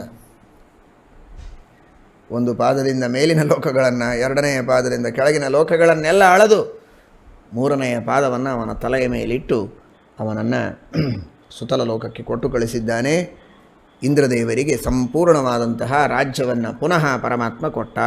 ಪರಮಾನುಗ್ರಹವನ್ನು ಮಾಡಿ ಇಂದ್ರದೇವರು ಅದ್ಭುತವಾದ ಆ ಭಗವಂತನ ಅನುಗ್ರಹದ ಸೌಭಾಗ್ಯವನ್ನು ಪಡೆದು ರಾಜ್ಯವನ್ನು ಆಳಿದ್ದಾರೆ. ಜೋರಾಗಿ ಒಂದು ಶಂಖಧ್ವನಿಯನ್ನು ಮಾಡಿದ್ದಾರೆ ನೋಡಿ. ಆ ಶಂಖಧ್ವನಿಯನ್ನು ಮಾಡಿದರೆ ಎಲ್ಲ ದೇವತೆಗಳಿಗೂ, ಋಷಿಗಳಿಗೂ, ಮುನಿಗಳಿಗೂ, ಮನುಷ್ಯೋತ್ತಮರಿಗೂ ಸಂತೋಷವಾಗಿದೆ. ಅತ್ಯಂತ ಧಾರ್ಮಿಕನಾಗಿರುವಂತಹ ನಮ್ಮ ರಾಜ ಇಂದ್ರದೇವರು ಮತ್ತೆ ರಾಜನಾಗಿ ಬಂದಿದ್ದಾನೆ, ನಮ್ಮ 3 ಲೋಕಗಳಿಗೆ ಒಡೆಯನಾಗಿ ಅಂತ ಜಗತ್ತೆಲ್ಲ ಸಂತೋಷಪಟ್ಟಿದೆ. ಬಲಿಚಕ್ರವರ್ತಿಯೂ ವಿಷ್ಣು ಭಕ್ತನೇ, ಅವನೂ ಭಗವದ್ಭಕ್ತನೇ. ಆದರೆ ಬಲಿಚಕ್ರವರ್ತಿಗಿಂತಲೂ ಯೋಗ್ಯತೆಯಲ್ಲಿ ಬಹಳ ಉತ್ತಮನಾದವನು ಇಂದ್ರದೇವರು. ಆದ್ದರಿಂದ ಅಂತಹ ಇಂದ್ರದೇವರ ರಾಜ್ಯವನ್ನು ಎಲ್ಲರೂ ಕೂಡ ಸ್ವಾಗತಿಸಿದ್ದಾರೆ, ಸಂತೋಷಪಟ್ಟಿದ್ದಾರೆ ಅಂತ ತಿಳಿಸಿಕೊಡ್ತಾರೆ. ಇದಾದ ಮೇಲೆ ಈ ಕಡೆಗೆ ದಕ್ಷ ಪ್ರಜಾಪತಿ ಯಜ್ಞವನ್ನು ಮಾಡ್ತಾ ಇದ್ದಾನೆ. ಆ ದಕ್ಷ ಪ್ರಜಾಪತಿ ಯಜ್ಞವನ್ನು ಮಾಡುವಂತಹ ಸಂದರ್ಭ ಬೃಹಸ್ಪತ್ಯಾಚಾರ್ಯರೇ ಯಜ್ಞ ಮಾಡಿಸ್ತಾ ಇದ್ದಾರೆ. ಪ್ರಾಚೇತಸಂ ತಥೋ ದಕ್ಷಂ ದೀಕ್ಷಿತ್ವಾ ವೈ ಬೃಹಸ್ಪತಿ ವಾಜಿಮೇಧಾಯ ಭಗವಾನ್ ಋಷಿಭಿಃ ಪರಿವಾರಿತಃ. ಯಾವ ಯಜ್ಞದಲ್ಲಿ ರುದ್ರದೇವರು ಬಂದು ವಿಘ್ನವನ್ನು ಮಾಡುತ್ತಾರೆ, ಯಜ್ಞ ಧ್ವಂಸ ಮಾಡುತ್ತಾರೆ, ಅಂತಹ ಯಜ್ಞದ ವರ್ಣನೆಯನ್ನು ಮಾಡ್ತಾ ಇದ್ದಾರೆ. ಆ ಯಜ್ಞವನ್ನು ಮಾಡಿಸುವುದಕ್ಕೆ ಪುರೋಹಿತರಾಗಿ ಬೃಹಸ್ಪತ್ಯಾಚಾರ್ಯರೇ ಬಂದಿದ್ದಾರೆ ಅಂತ. ಆದರೆ ಮತ್ತೆ ನೋಡಿ ಎಷ್ಟು ಗಂಭೀರವಾದಂತಹ ಭಾಷೆ. ಶ್ರೀಮದ್ಭಾಗವತ ಹೇಳುತ್ತದೆ, ಮೊದಲು ದಕ್ಷ ಪ್ರಜಾಪತಿ ಬ್ರಹ್ಮದೇವರ ಪುತ್ರ, ಬ್ರಹ್ಮದೇವರ ಅಂಗುಷ್ಠದಿಂದ ಹುಟ್ಟಿದವನು, ದಕ್ಷಿಣಾಂಗುಷ್ಠದಿಂದ. ಅಂತಹ ದಕ್ಷ ಪ್ರಜಾಪತಿ ಯಜ್ಞವನ್ನು ಮಾಡಿದ. ಆ ಯಜ್ಞ ಮಾಡುವಾಗ ರುದ್ರದೇವರಿಗೆ ಅಪಚಾರ ಮಾಡಿದ. ರುದ್ರದೇವರ ದ್ರೋಹ ಮಾಡಿದ ಆ ಒಂದು ಪಾಪದಿಂದಾಗಿ ಸ್ವತೋ ಮಹದವಜ್ಞಾನಾದ ಅಜನ್ಯಜನಯೋ ನಿಜಃ ಅಂತ ಮುಂದೆ ಪ್ರಾಚೇತಸರಿಂದ ಮತ್ತೆ ಹುಟ್ಟಿ ಬರ್ತಾನೆ ದಕ್ಷ ಪ್ರಜಾಪತಿ ಮಾರಿಷಾಳಲ್ಲಿ ಇನ್ನೊಮ್ಮೆ. ಹಾಗಾದರೆ ದಕ್ಷ ಪ್ರಜಾಪತಿ ಪ್ರಾಚೇತಸರಿಂದ ಹುಟ್ಟಿ ಬಂದದ್ದು ರುದ್ರದೇವರ ವಿರೋಧ ಮಾಡಿದ ನಂತರ. ಆದರೆ ಹರಿವಂಶ ಹೇಳುತ್ತದೆ ಪ್ರಾಚೇತಸನಾದ ದಕ್ಷನಿಗೇನೇ ಬೃಹಸ್ಪತ್ಯಾಚಾರ್ಯರು ಯಜ್ಞ ಮಾಡಿಸ್ತಾ ಇದ್ದಾರೆ ಅಂತ. ಇನ್ನೂ ಅವನು ಪ್ರಾಚೇತಸನಾಗಿಲ್ಲ, ಅವನಿನ್ನೂ ಬ್ರಹ್ಮದೇವರ ಪುತ್ರ. ಅದಕ್ಕಾಗಿ ಇಲ್ಲಿ ಪ್ರಾಚೇತಸಂ ಅನ್ನೋದಕ್ಕೆ ಭಾವಿ ಪ್ರಾಚೇತಸಂ. ಹೇಗೆ ವಾಯುದೇವರನ್ನು ಬ್ರಹ್ಮ ಅಂದರೆ ಭಾವಿ ತ್ವಮೇವ ಪ್ರತ್ಯಕ್ಷಂ ಬ್ರಹ್ಮಾಸಿ ಅಂತ. ಅಂದರೆ ಪರಬ್ರಹ್ಮನಾದ ಪರಮಾತ್ಮನ ಅಧಿಷ್ಠಾನರಾದವರು ಮುಖ್ಯ ಪ್ರಾಣದೇವರು ಅಂತನ್ನೋದು ಒಂದು ಅರ್ಥ. ಭಾವಿ ಬ್ರಹ್ಮರು ಅಂತ ಅನ್ನೋದಕ್ಕಾಗಿಯೂ ಅವರನ್ನು ಬ್ರಹ್ಮ ಅಂತ ಕರೆಯೋದು. ಪ್ರಧಾನವಾದ ಅರ್ಥ ಪರಮಾತ್ಮನ ಅಧಿಷ್ಠಾನ ಅಂತ, ಭಾವಿ ಬ್ರಹ್ಮರು ಅಂತ. ಆ ಅರ್ಥದಲ್ಲಿ ಭಾವಿ ಪ್ರಾಚೇತಸ, ಮುಂದೆ ಪ್ರಚೇತಸರ ಮಗನಾಗಿ ಹುಟ್ಟುವಂಥವನು ಅನ್ನೋದಕ್ಕೋಸ್ಕರ ಪ್ರಾಚೇತಸ ಅಂತ ಕರೆದಿದ್ದಾರೆ. ಅಥವಾ ಪ್ರಚೇತಾಹ ಅಂದರೆ ಬ್ರಹ್ಮದೇವರು, ಪ್ರಚೇತಸ್ ಅವರ ಮಗ, ಆದ್ದರಿಂದ ಪ್ರಾಚೇತಸ. ಯಾಕೆ? ಇನ್ನೇನು ಬ್ರಹ್ಮದೇವರು ಪ್ರಚೇತ ಅಲ್ಲದೆ ಇನ್ಯಾರಾಗಬೇಕು? ಪ್ರಕೃಷ್ಟಂ ಚೇತಃ ಯಸ್ಯ ಸಹ. ಏನ ಬ್ರಹ್ಮದೇವರ ಚೇತಸ್ಸು, ಅವರ ಮನಸ್ಸು, ಅವರ ಶಕ್ತಿ, ಅವರ ಜ್ಞಾನ, ಸಕಲ ಶಾಸ್ತ್ರಗಳೂ ಅವರಿಗೆ ಮನೋಗತ. ಭಗವಂತನ ಅನಂತಾನಂತ ರೂಪಗಳನ್ನು, ಸರ್ವತ್ರ ವ್ಯಾಪ್ತವಾದ ಭಗವದ್ ರೂಪಗಳನ್ನು ಚಿಂತನೆ ಮಾಡುವವರು, ಧ್ಯಾನ ಮಾಡುವವರು, ಎಲ್ಲ ಜೀವರಾಶಿಗಳಿಗೆ ಪ್ರೇರಕರು. ಹೀಗಾಗಿ ಅವರ ಬುದ್ಧಿ, ಅವರ ಮನಸ್ಸು, ಅವರ ಜ್ಞಾನ ಎಷ್ಟು ಪ್ರಕೃಷ್ಟ ಅಂತ ಹೇಳೋದಕ್ಕೆ ಸಾಧ್ಯ ಇಲ್ಲ. ಅಂತಹ ಪ್ರಚೇತಾಹ ಬ್ರಹ್ಮದೇವರು, ಬ್ರಹ್ಮದೇವರ ಮಗನಾದಂತಹ ದಕ್ಷ ಪ್ರಜಾಪತಿಗೇನೆ ಬೃಹಸ್ಪತ್ಯಾಚಾರ್ಯರು ಯಜ್ಞ ಮಾಡಿಸ್ತಾ ಇದ್ದಾರೆ ಅಂತ ಹರಿವಂಶದ ಮಾತಿಗೆ ನಾವು ಅರ್ಥವನ್ನು ಮಾಡಿಕೊಂಡಾಗ ಭಾಗವತ ಹರಿವಂಶಗಳಲ್ಲಿ ಯಾವುದೇ ರೀತಿಯ ವಿರೋಧ ಕಾಣೋದಿಲ್ಲ. ಅಂತಹ ಯಜ್ಞವನ್ನು ಮಾಡ್ತಾ ಇದ್ದಾರೆ. ದಕ್ಷ ಪ್ರಜಾಪತಿ ಯಜ್ಞ ಮಾಡ್ತಾ ಇರುವಾಗ ಕಥೆ ನಿಮಗೆ ಗೊತ್ತು, ಭಾಗವತದಲ್ಲಿ ಕೇಳಿರ್ತೀರಿ. ಸತೀದೇವಿ ಯಜ್ಞದಲ್ಲಿ ಬಂದಿದ್ದಾಳೆ. ರುದ್ರದೇವರಿಗೆ ಅಲ್ಲಿ ಸ್ವಹಾಕಾರ ಇಲ್ಲ, ಅವರಿಗೆ ಆಹುತಿಗಳನ್ನು ಸಮರ್ಪಣೆ ಮಾಡ್ತಾ ಇಲ್ಲ ಅಂತನ್ನುವುದಕ್ಕೋಸ್ಕರ ತಾನು ತನ್ನ ಯೋಗಾಗ್ನಿಯಲ್ಲಿ ಶರೀರವನ್ನು ತ್ಯಾಗ ಮಾಡಿದ್ದಾಳೆ ಸತೀದೇವಿ. ಅದು ಗೊತ್ತಾದದ್ದೇ ತಡ ರುದ್ರದೇವರು ಬಂದಿದ್ದಾರೆ. ವೀರಭದ್ರ ರೂಪವನ್ನು ಕಳಿಸ್ತಾರೆ. ತಮ್ಮದೇ ಆದಂತಹ ಜಟೆಯನ್ನು ಅಪ್ಪಳಿಸಿ ವೀರಭದ್ರನ ರೂಪವನ್ನು ಸೃಷ್ಟಿ ಮಾಡಿ ಕೊಟ್ಟು ಕಳಿಸ್ತಾರೆ. ರುದ್ರದೇವರಲ್ಲಿ ಅಂತರ್ಯಾಮಿಯಾದಂತಹ ಪರಮಾತ್ಮ ನರಸಿಂಹರೂಪಿಯಾದಂತಹ ಪರಮಾತ್ಮ. ಉಗ್ರಂ ವೀರಂ ಮಹಾವಿಷ್ಣುಂ ಅಂತ ನೀವೆಲ್ಲ ಕೇಳ್ತೀರಿ. ಹಾಗಾದರೆ ವೀರ ಅಂದರೆ ನರಸಿಂಹದೇವರು. ನೃಸಿಂಹಂ ಭೀಷಣಂ ಭದ್ರಂ, ಭದ್ರ ಅಂದರೂ ನರಸಿಂಹದೇವರು. ವೀರಭದ್ರ, ಆ ವೀರಭದ್ರ ಎಂಬ ಹೆಸರಿನ ಆ ನರಸಿಂಹರೂಪಿಯಾದ ಪರಮಾತ್ಮನ ವಿಶೇಷ ಸನ್ನಿಧಾನಕ್ಕೆ ಪಾತ್ರರಾದದ್ದರಿಂದ ವೀರಭದ್ರ ಅಂತನ್ನುವ ಹೆಸರನ್ನು ಪಡೆದುಕೊಂಡಂತಹ ತನ್ನದೇ ಆದಂತಹ ಒಂದು ರೂಪವನ್ನು ರುದ್ರದೇವರು ಕೊಟ್ಟು ಕಳಿಸ್ತಾ ಇದ್ದಾರೆ. ಅಲ್ಲಿ ವೀರಭದ್ರ ರೂಪದಿಂದ ಬಂದಿದ್ದಾರೆ ರುದ್ರದೇವರು. ರುದ್ರದೇವರ ಗಣ ಎಲ್ಲ ಇದೆ. ಸಂಪೂರ್ಣ ಯಜ್ಞದ ಧ್ವಂಸ. ಒಬ್ಬರು ಪಶುವನ್ನು ಕಿತ್ತಿ ಎಸೆಯುತ್ತಾರೆ, ಒಬ್ಬರು ಆ ಯೂಪವನ್ನು, ಪಶುವನ್ನು ಕಟ್ಟುವುದಕ್ಕಿರುವ ಸ್ತಂಭ, ಆ ಯೂಪವನ್ನು ಕಿತ್ತಿ ಎಸೆದಿದ್ದಾರೆ.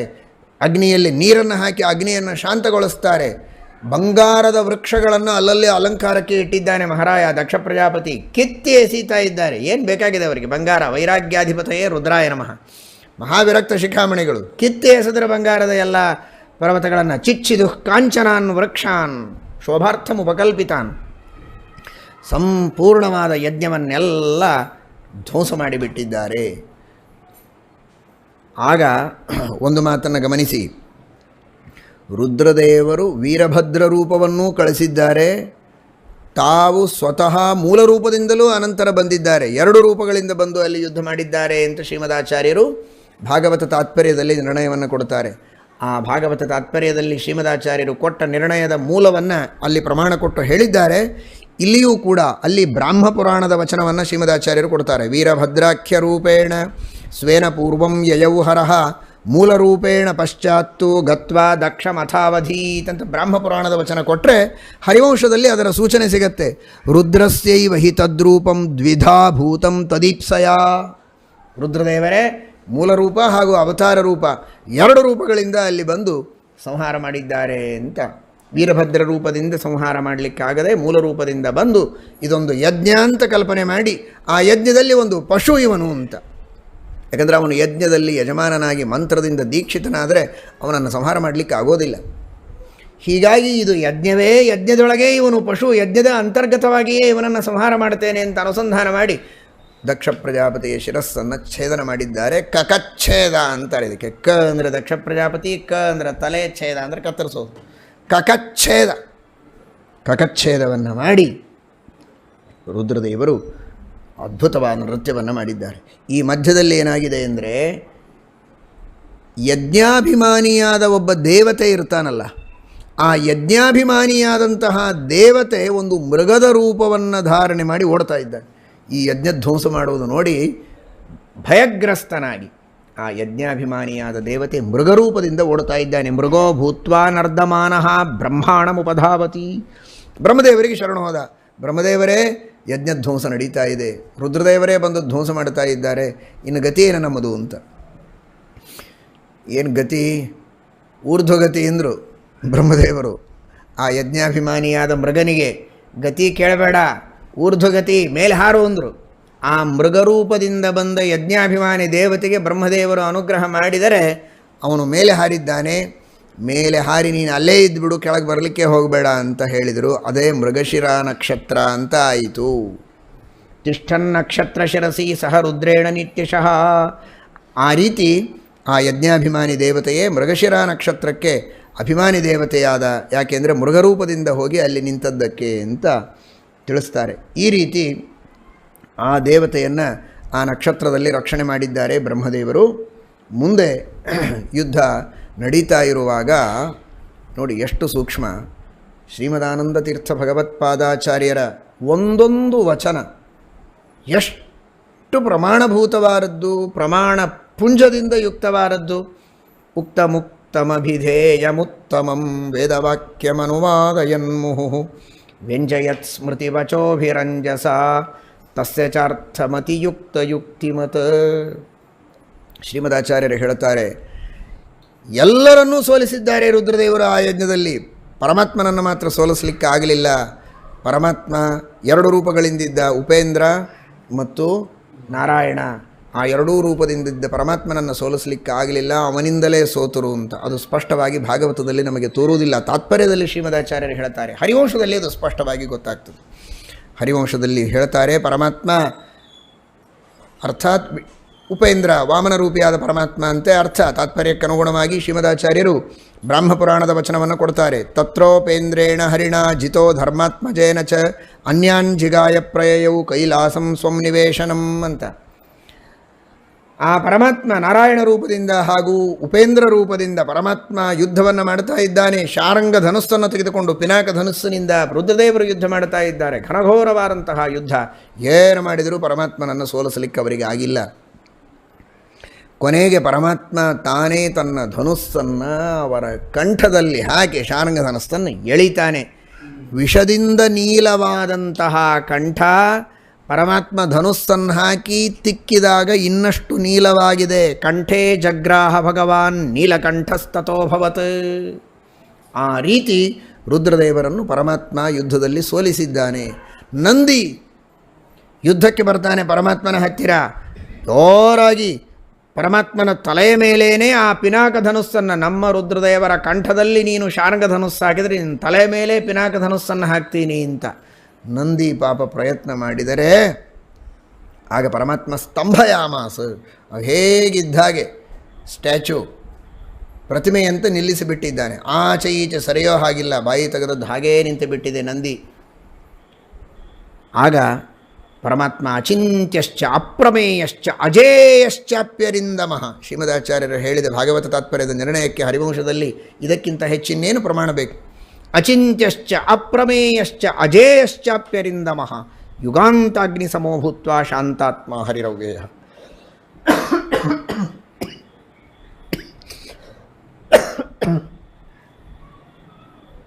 ಅಚಿಂತ್ಯದ್ಭುತ ಶಕ್ತಿ ಸಂಪನ್ನನಾಗಿ ಅಜೇಯನಾಗಿ ಪರಮಾತ್ಮ ಆ ಯಜ್ಞದ ಪರಿಪೂರ್ಣತೆಯನ್ನು ಮಾಡಿದ್ದಾನೆ. ತಾನೇ ರುದ್ರದೇವರನ್ನು ಕರೆದು ದಕ್ಷ ಪ್ರಜಾಪತಿಗೆ ಪುನಃ ಉಜ್ಜೀವನವನ್ನು ಮಾಡಿಸಿ ಸಂಧಾನ ಮಾಡಿಸಿ ಯಜ್ಞ ಪೂರ್ಣವಾಗುವಂತೆ ಮಾಡಿದ್ದಾನೆ. ವಿಷ್ಣುರ್ಧರ್ಮಪರೋ ನಿತ್ಯ ತ್ಯಕ್ತಕಾಮ ಸುರೋತ್ತಮ ವಿಷ್ಣುನಾಚೈವ ರಾಜೇಂದ್ರ ಸಯಜ್ಞ ಸಂಧಿತ ಪುನಃ.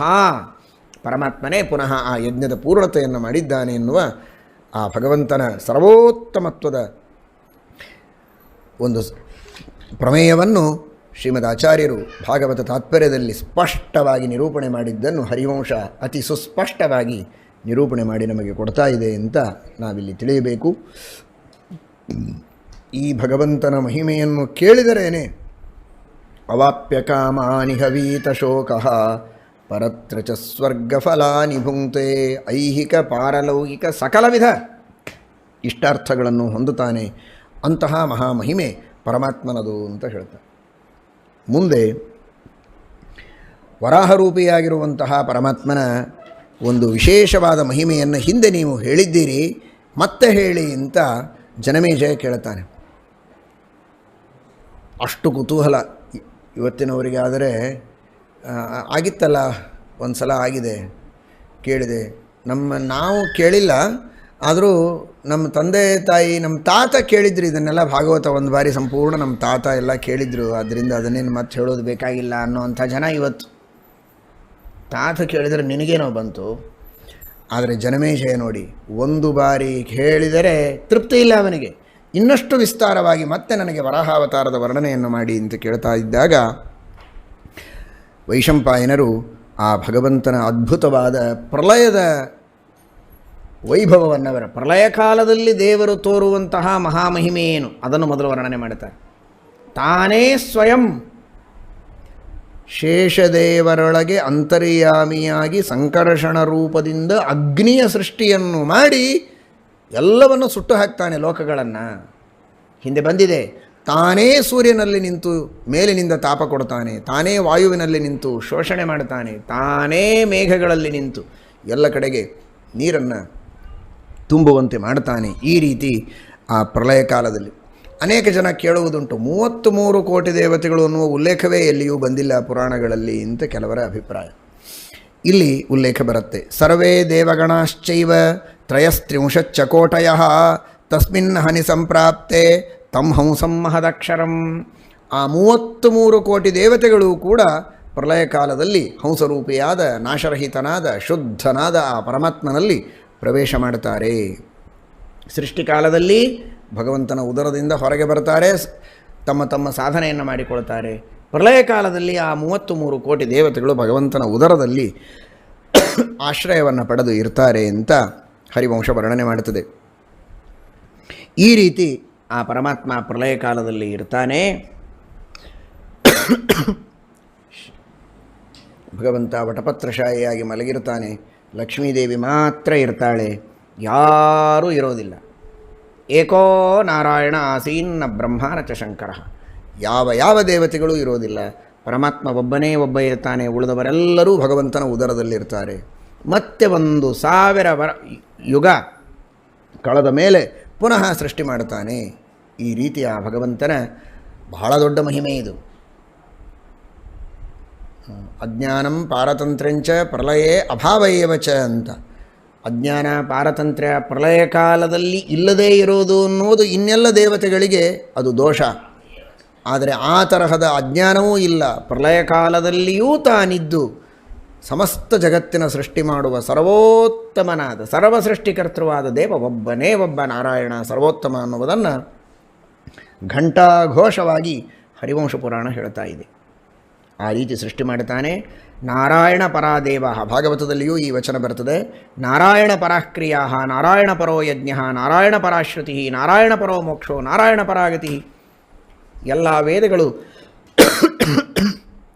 ಭಗವಂತನ ಮಹಿಮೆಯನ್ನು ಕೊಂಡಾಡುತ್ತವೆ. ಎಲ್ಲ ಯಜ್ಞಗಳು ಭಗವಂತನ ಪ್ರೀತಿಗಾಗಿ.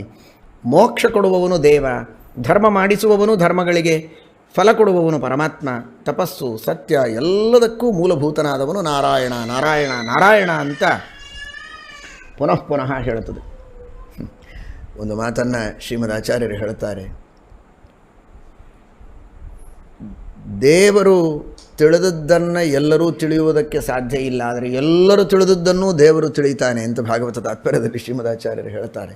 ಆ ಮಾತನ್ನು ಎಷ್ಟು ಸ್ಪಷ್ಟವಾಗಿ ಹರಿವಂಶ ಹೇಳುತ್ತದೆ. ಯದ್ ವೇದಿತವ್ಯಂ ತ್ರಿದಶೈಹಿ ತದೇಶ ಪರಿವಿಂದತಿ. ಎಲ್ಲ ದೇವತೆಗಳು ಏನೇನು ತಿಳಿದಿದ್ದಾರೋ ಅದೆಲ್ಲ ದೇವರಿಗೆ ಗೊತ್ತು. ಆದರೆ ಯಚ್ಚದ್ವೇದ್ಯಂ ಭಗವತಃ ದೇವಾ ಅಪಿ ನ ತದ್ವಿದುಹು. ದೇವರು ತಿಳಿದಿದ್ದನ್ನು ಮಾತ್ರ ಯಾರೂ ತಿಳಿದಿಲ್ಲ. ಜೈಮಿನ್ಯಾದಿ ಋಷಿಗಳು ದೇವರು ತಿಳಿದಿದ್ದರೊಳಗಿನ ಏಕದೇಶವನ್ನು ತಿಳಿತಾರೆ. ಆದರೆ ಎಲ್ಲರೂ ತಿಳಿದದ್ದನ್ನು ವೇದವ್ಯಾಸ ದೇವರು ತಿಳಿದಿದ್ದಾರೆ ಅಂತ. ಇದು ಆ ಭಗವಂತನ ಮಹಾಮಹಿಮೆ. ಯಚ್ಚವೇದ್ಯಂ ಭಗವತೋ ಅಪಿನ ದೇವಾನ ತದ್ವಿದುಹು. ಅಷ್ಟೇಕೆ ಪ್ರಜಾನಾಂ ಪತಯಸ ಸಪ್ತ ಋಷಯಶ್ಚ ಸಹಾಮರೈಃ ನಾಸ್ಯಾಂತಮಧಿಗಚ್ಚಂತಿ ತತಃ ಅನಂತ ಇತಿ ಶ್ರುತಿ. ದೇವರಿಗೆ ಅನಂತ ಅನಂತ ಅಂತ ಯಾಕೆ ಕರೀತಾರೆ? ಏನೋ ಅನಂತ ಅಂತ ಹೆಸರಿಟ್ಟಿರಬೇಕು ಅವರಪ್ಪ.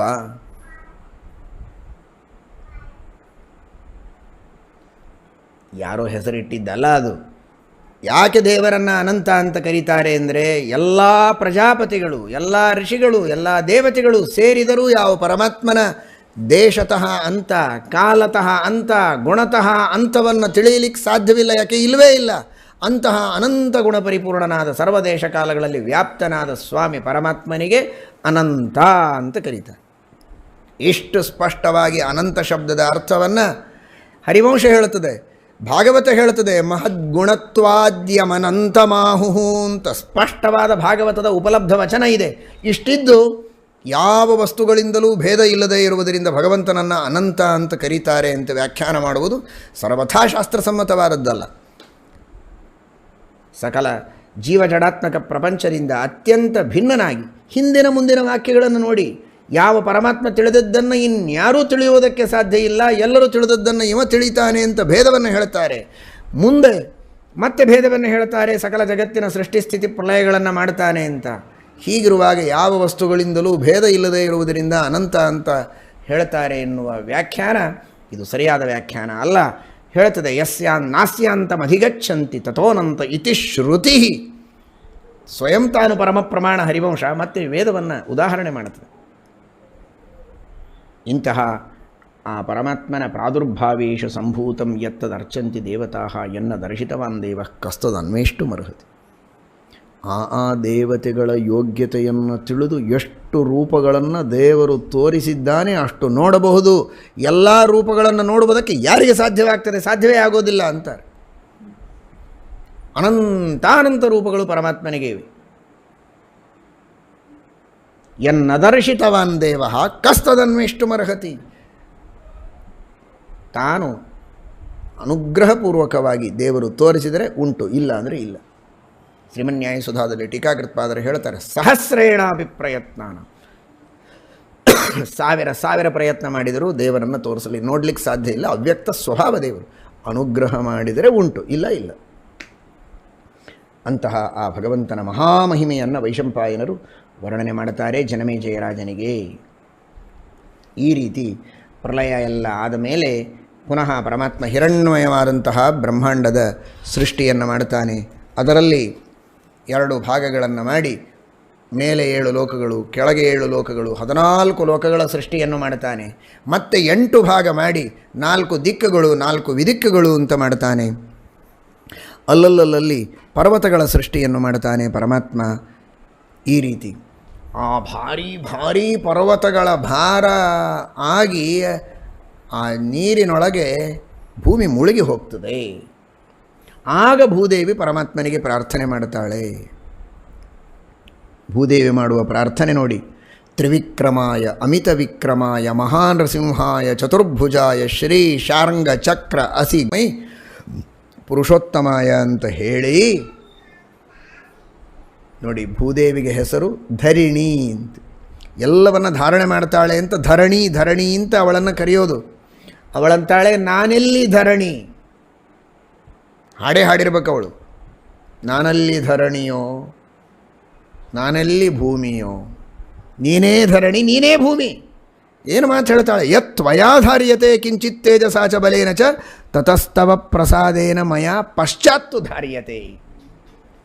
ಏನು ಶ್ರೀಮದಾಚಾರ್ಯರ ಸಿದ್ಧಾಂತವನ್ನು ನಾವು ಒಂದೊಂದು ಮಾತಿನಲ್ಲಿ ಹೇಗೆ ಕಾಣ್ತೀವಿ. ಅಂತರ್ಯಾಮಿಯ ಪ್ರಸಾದ ಇಲ್ಲದೆ ಏನೇನೂ ನಡೆಯೋದಿಲ್ಲ ಅಂತಾರೆ ಶ್ರೀಮದಾಚಾರ್ಯರು. ಐತರೆಯ ಭಾಷೆಯಲ್ಲಿ ಹೇಳ್ತಾರೆ, ಶೇಷದೇವರು ಹೊತ್ತದ್ದಲ್ಲ ಬ್ರಹ್ಮಾಂಡವನ್ನು, ಒಳಗೆ ಸಂಕರ್ಷಣ ಹೊತ್ತದ್ದು. ಭೂಮಿ ಹೇಳ್ತಾಳೆ ನೋಡಿ, ನೀನು ಧಾರಣೆ ಮಾಡ್ತೀಯ ಎಲ್ಲ ಜೀವರಾಶಿಗಳನ್ನು, ಪರ್ವತಗಳನ್ನು, ನದಿಗಳನ್ನು, ಸಮುದ್ರಗಳನ್ನು. ನನಗೆ ಕೀರ್ತಿ ಅಷ್ಟೇ, ನಾ ಧಾರಣೆ ಮಾಡಿದೆ ಅಂತ. ನಾನೇನು ಧಾರಣೆ ಮಾಡೋದು? ನೀನೇ ಒಳಗಿದ್ದು ಮಾಡೋದು. ನಿನ್ನ ಪ್ರಸಾದದಿಂದ ನಾನು ಧಾರಣೆ ಮಾಡಿದ್ದೀನಿ. ತ್ವಯಾಧೃತಂ ಧಾರಯಾಮಿ ನಾಧೃತಂ ಧಾರಯಾಮ್ಯಹಂ. ದೇವರು ನೀನು ಧಾರಣೆ ಮಾಡಿಲ್ಲ ಅಂದರೆ ನಾನು ಧಾರಣೆ ಮಾಡಲಿಕ್ಕೆ ಸಾಧ್ಯ ಇಲ್ಲ. ಈಗ ನನ್ನೊಳಗಿದ್ದು ನೀನು ಈ ಪರ್ವತಗಳ ಧಾರಣೆ ಮಾಡ್ತಾ ಇಲ್ಲ, ಯಾಕೋ ಉದಾಸೀನ ಮಾಡಿದ್ದಿ. ಹೀಗಾಗಿ ಆ ಪರ್ವತಗಳ ಭಾರವನ್ನು ಹೊರಲಾಗದೆ ನಾನು ಸಮುದ್ರದಲ್ಲಿ ಮುಳುಗ್ತಾ ಇದ್ದೇನೆ. ಅದಕ್ಕೆ ಕಾರಣ ನಿನ್ನ ಅನುಗ್ರಹ ಕಡಿಮೆಯಾಗಿದೆ. ಅಲ್ಲ, ಎಲ್ಲ ಏನು ನಾನು ಧಾರಣೆ ಮಾಡಿಲ್ವಲ್ಲ ಪೃಥ್ವಿ, ಕೆಲವುದನ್ನು ನಾನು ಧಾರಣೆ ಮಾಡಿದ್ದೇನಲ್ಲ ಅಂದರೆ ನಹಿ ತದ್ವಿದ್ಯತೆ ರೂಪಂ ಯತ್ವಯಾತ್ವ ನಧಾರ್ಯತೆ. ನೀನು ಧಾರಣೆ ಮಾಡದೇ ಇರುವ ವಸ್ತುವೇ ಪ್ರಪಂಚದಲ್ಲೇ ಇಲ್ಲ. ಯಾಕೆ ಹೇಳ್ತೀಯ ಹಾಗೆ ನಾನು ಧಾರಣೆ ಮಾಡಿಲ್ಲ ಅಂತ? ಎಲ್ಲವೂ ನೀನೇ ಧಾರಣೆ ಮಾಡೋದು. ನನ್ನ ಭಾರವನ್ನು ಪರಿಹಾರ ಮಾಡುವುದಕ್ಕೆ ನೀನೇ ಅನೇಕ ಅವತಾರಗಳನ್ನು ಮಾಡ್ತೀಯ. ಭೂಭಾರ ಹರಣಕ್ಕಾಗಿ ಮಮ ಭಾರಾವತರಣಂ ಜಗತೋ ಹಿತಕಾಮ್ಯಯ ತ್ರಾಯಸ್ವ ಮಾಂ ಸುರಶ್ರೇಷ್ಠ ತ್ವಾಮೇವ ಶರಣಂಗತಾಂ. ಈ ಕಡೆಗೆ ದಾನವರ ಪೀಡೆ, ಈ ಕಡೆಗೆ ಪರ್ವತಗಳ ಭಾರ, ನನ್ನನ್ನು ಉದ್ಧಾರ ಮಾಡು ಅಂತ ಕೇಳಿದಾಗ ಪರಮಾತ್ಮ ಸರ್ವಜ್ಞ ಶಿಖಾಮಣಿ, ಅವನಿಗೆ ಆಲೋಚನೆ ಇಲ್ಲ. ಆಲೋಚನೆ ಮಾಡಿದಂತೆ ನಾಟಕ ಮಾಡಿ, ಹಾಗಾದರೆ ಏನು ಮಾಡಲಿ, ಯಾವ ರೂಪವನ್ನು ತೆಗೆದುಕೊಂಡು ಇವಳನ್ನು ಉದ್ಧಾರ ಮಾಡಬೇಕು ಅಂತ ಆಗ ಪರಮಾತ್ಮ ತೆಗೆದುಕೊಂಡ ರೂಪವೇ ವರಾಹ ರೂಪ. ಅಪ್ಪ ಜನಮೇಜಯ ಕೇಳು. ಜಲಕ್ರೀಡಾ ರುಚಿಸ್ತಸ್ಮಾದ್ ವಾರಾಹಂ ರೂಪಮಸ್ಮರತ. ನಾನು ನಾರಾಯಣ, ನೀರಿನಲ್ಲಿ ಕ್ರೀಡೆ ಮಾಡುವುದು ನನಗೆ ಸೇರ್ತದೆ. ಹಾಗಾದರೆ ವರಾಹ ರೂಪವನ್ನು ತೆಗೆದುಕೊಂಡು ನೀರಿನಲ್ಲಿ ಕ್ರೀಡೆಯನ್ನು ಮಾಡಬೇಕು ಅಂತ ವರಾಹ ರೂಪವನ್ನು 10 ಯೋಜನ ಅಗಲ, 100 ಯೋಜನ ಎತ್ತರ, ಶ್ವೇತ ವರಾಹ, ಉಗ್ರವಾದಂತಹ ದಂಷ್ಟ್ರಗಳು, ಅದ್ಭುತವಾದಂತಹ ಶರೀರ, ವಿಪುಲಂ ವಾರಾಹಂ ಅಮಿತಂ ಹರಿಹಿ. 10 ಯೋಜನ ಅಗಲ, 100 ಯೋಜನ ಎತ್ತರ ಅಂದರೆ ಇಷ್ಟೇ ಅಂತ ತಿಳಿದುಕೊಳ್ಳಬೇಡಿ ಅಂತ ಹರಿವಂಶ ಹೇಳುತ್ತದೆ. ಅಮಿತಂ ಹರಿಹಿ. ಕಾಣುವುದಕ್ಕೆ ಸಾಮಾನ್ಯರಿಗೆ, ಯೋಗಿಗಳಿಗೆ ಅಷ್ಟು ತೋರಿಸಿದ್ದು ದೇವರು ನಿಜವಾಗಿ ಅನಂತ. ಆ ಪರಮಾತ್ಮನ ರೂಪಕ್ಕೆ ಪರಿಚ್ಛೇದವೇ ಇಲ್ಲ. ಸಮಗ್ರ ಯಜ್ಞಮಯವಾದಂತಹ ಶರೀರವನ್ನು ಪರಮಾತ್ಮ ಸ್ವೀಕಾರ ಮಾಡಿ ರಸಾತಲದಲ್ಲಿ ಮುಳುಗಿದ ಭೂಮಿಯನ್ನು ತನ್ನ ಕೋರೆ ಹಲ್ಲಿನಿಂದ ಎತ್ತಿ ತಂದು ಸ್ಥಿರವಾಗಿ ತನ್ನ ಸ್ಥಾನದಲ್ಲಿ ತಾನು ನಿಲ್ಲುವಂತೆ ಮಾಡಿದ್ದಾನೆ. ಭೂದೇವಿ ಪರಮಾತ್ಮನಿಗೆ ನಮಸ್ಕಾರ ಮಾಡಿ ಆ ಭಗವಂತನಿಗೆ ಅನಂತ ಕೃತಜ್ಞತೆಗಳನ್ನು ಅರ್ಪಣೆ ಮಾಡಿದ್ದಾಳೆ. ಚಕಾರ ಚ ನಮಸ್ಕಾರಂ ತಸ್ಮೈ ದೇವಾಯ ಶಂಭವೇ. ಹೀಗೆ ಪರಮಾತ್ಮ ಭೂಮಿಯನ್ನು ಉದ್ಧಾರ ಮಾಡಿದ್ದಾನೆ. ಆ ಭೂಮಿಯನ್ನು ಉದ್ಧಾರ ಮಾಡಿ ಆ ಭೂಮಿಯಲ್ಲಿ ಪರ್ವತಗಳು, ನದಿಗಳು ಎಷ್ಟು ಚೆನ್ನಾಗಿ ಹೇಳ್ತಾರೆ ನೋಡಿ. ಕಲ್ಪನೆ ಎಲ್ಲ ಇದೆಲ್ಲ ಶಾಸ್ತ್ರದ ಪ್ರಮಾಣದಿಂದ. ಇವತ್ತು ಕೆನಾಲ್ಗಳನ್ನು ಮಾಡ್ತಾರೆ, ದೊಡ್ಡ ದೊಡ್ಡ ಕಾಲುವೆಗಳನ್ನು, ಭಾರಿ ಇಂಜಿನಿಯರ್ಗಳೆಲ್ಲ ತಮ್ಮ ಬುದ್ಧಿಯನ್ನೆಲ್ಲ ಉಪಯೋಗಿಸಿ ಎಲ್ಲಿಂದ ಎಲ್ಲ ಹೇಗೆ ಹೋದರೆ ಸರಿಯಾಗಿರ್ತದೆ, ಹೇಗೆ ಹೋದರೆ ಅನುಕೂಲವಾಗೆಲ್ಲ ಆಲೋಚನೆ ಮಾಡಿ ಒಂದು ನಕ್ಷೆಯನ್ನು ಮಾಡ್ತಾರೆ ಮೊದಲು. ಆ ನಕ್ಷೆಗೆ ತಕ್ಕ ಹಾಗೆ ಆಮೇಲೆ ಕೆನಾಲ್ಗಳನ್ನು ಮಾಡ್ತಾರೆ. ಸ್ವತಃ ಸ್ವಾಮಿ ವರಾಹರೂಪಿಯಾಗಿರುವಂತಹ ಪರಮಾತ್ಮ ಭೂಮಿಯ ಮೇಲೆ ಪರ್ವತಗಳು ಎಲ್ಲಿರಬೇಕು, ನದಿಗಳಲ್ಲಿರಬೇಕು, ಗಂಗಾ ನದಿ ಎಲ್ಲಿಂದ ಎಲ್ಲಿ ಉಗಮ, ಎಲ್ಲಿ ಸಮುದ್ರಕ್ಕೆ ಸೇರಬೇಕು, ರೇಖೆ ಎಳೆದನಂತೆ. ವಿಲೇಖನಂ. ಇದು ಗಂಗಾ ಹೀಗೆ, ಯಮುನಾ ಹೀಗೆ, ಗೋದಾವರಿ ಹೀಗೆ. ಏನು ಇಂಜಿನಿಯರ್, ಅಭಿಯಂತ ಅಂದ್ರೇನು ಅಭಿಯಂತ? ಅದು ಸರ್ವಯಂತ, ಸರ್ವೋತ್ತಮನಾದಂತಹ ಸ್ವಾಮಿ ಪರಮಾತ್ಮ ಹೇಳ್ತಾರೆ ನೋಡಿ. ತತಸ್ಸ ಚಿಂತಯಾಮಾಸ ಪ್ರವಿಭಾಗಂ ಕ್ಷಿತೇರ್ವಿಭು ಸಮುಚ್ಛ್ರಯಂಚ ಸರ್ವೇಷಾಂ ಪರ್ವತಾನಾಂ ನದೀಶ್ಚ ವಿಲೇಖನಂ ಪ್ರಮಾಣಂಚ ಗತಿಂ ಪ್ರಸ್ರವಮೇವ ಚ.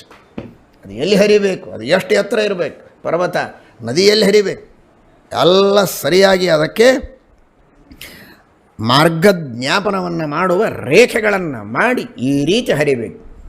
ಅದು ಪ್ರಶಾಸನ ದೇವರದು, ಹಾಗೇ ಹರಿಬೇಕು. ಎಷ್ಟು ಖರ್ಚು, ಎಷ್ಟು ಜನ ದುಡಿದು, ಎಷ್ಟು ವರ್ಷಗಳವರೆಗೆ ಪ್ರಯತ್ನ ಮಾಡಿ ಮತ್ತೆ ಕೆಲಸ ಮುಗಿಯೋದ್ರೊಳಗೆ ರಿಪೇರಿ ಪ್ರಾರಂಭ.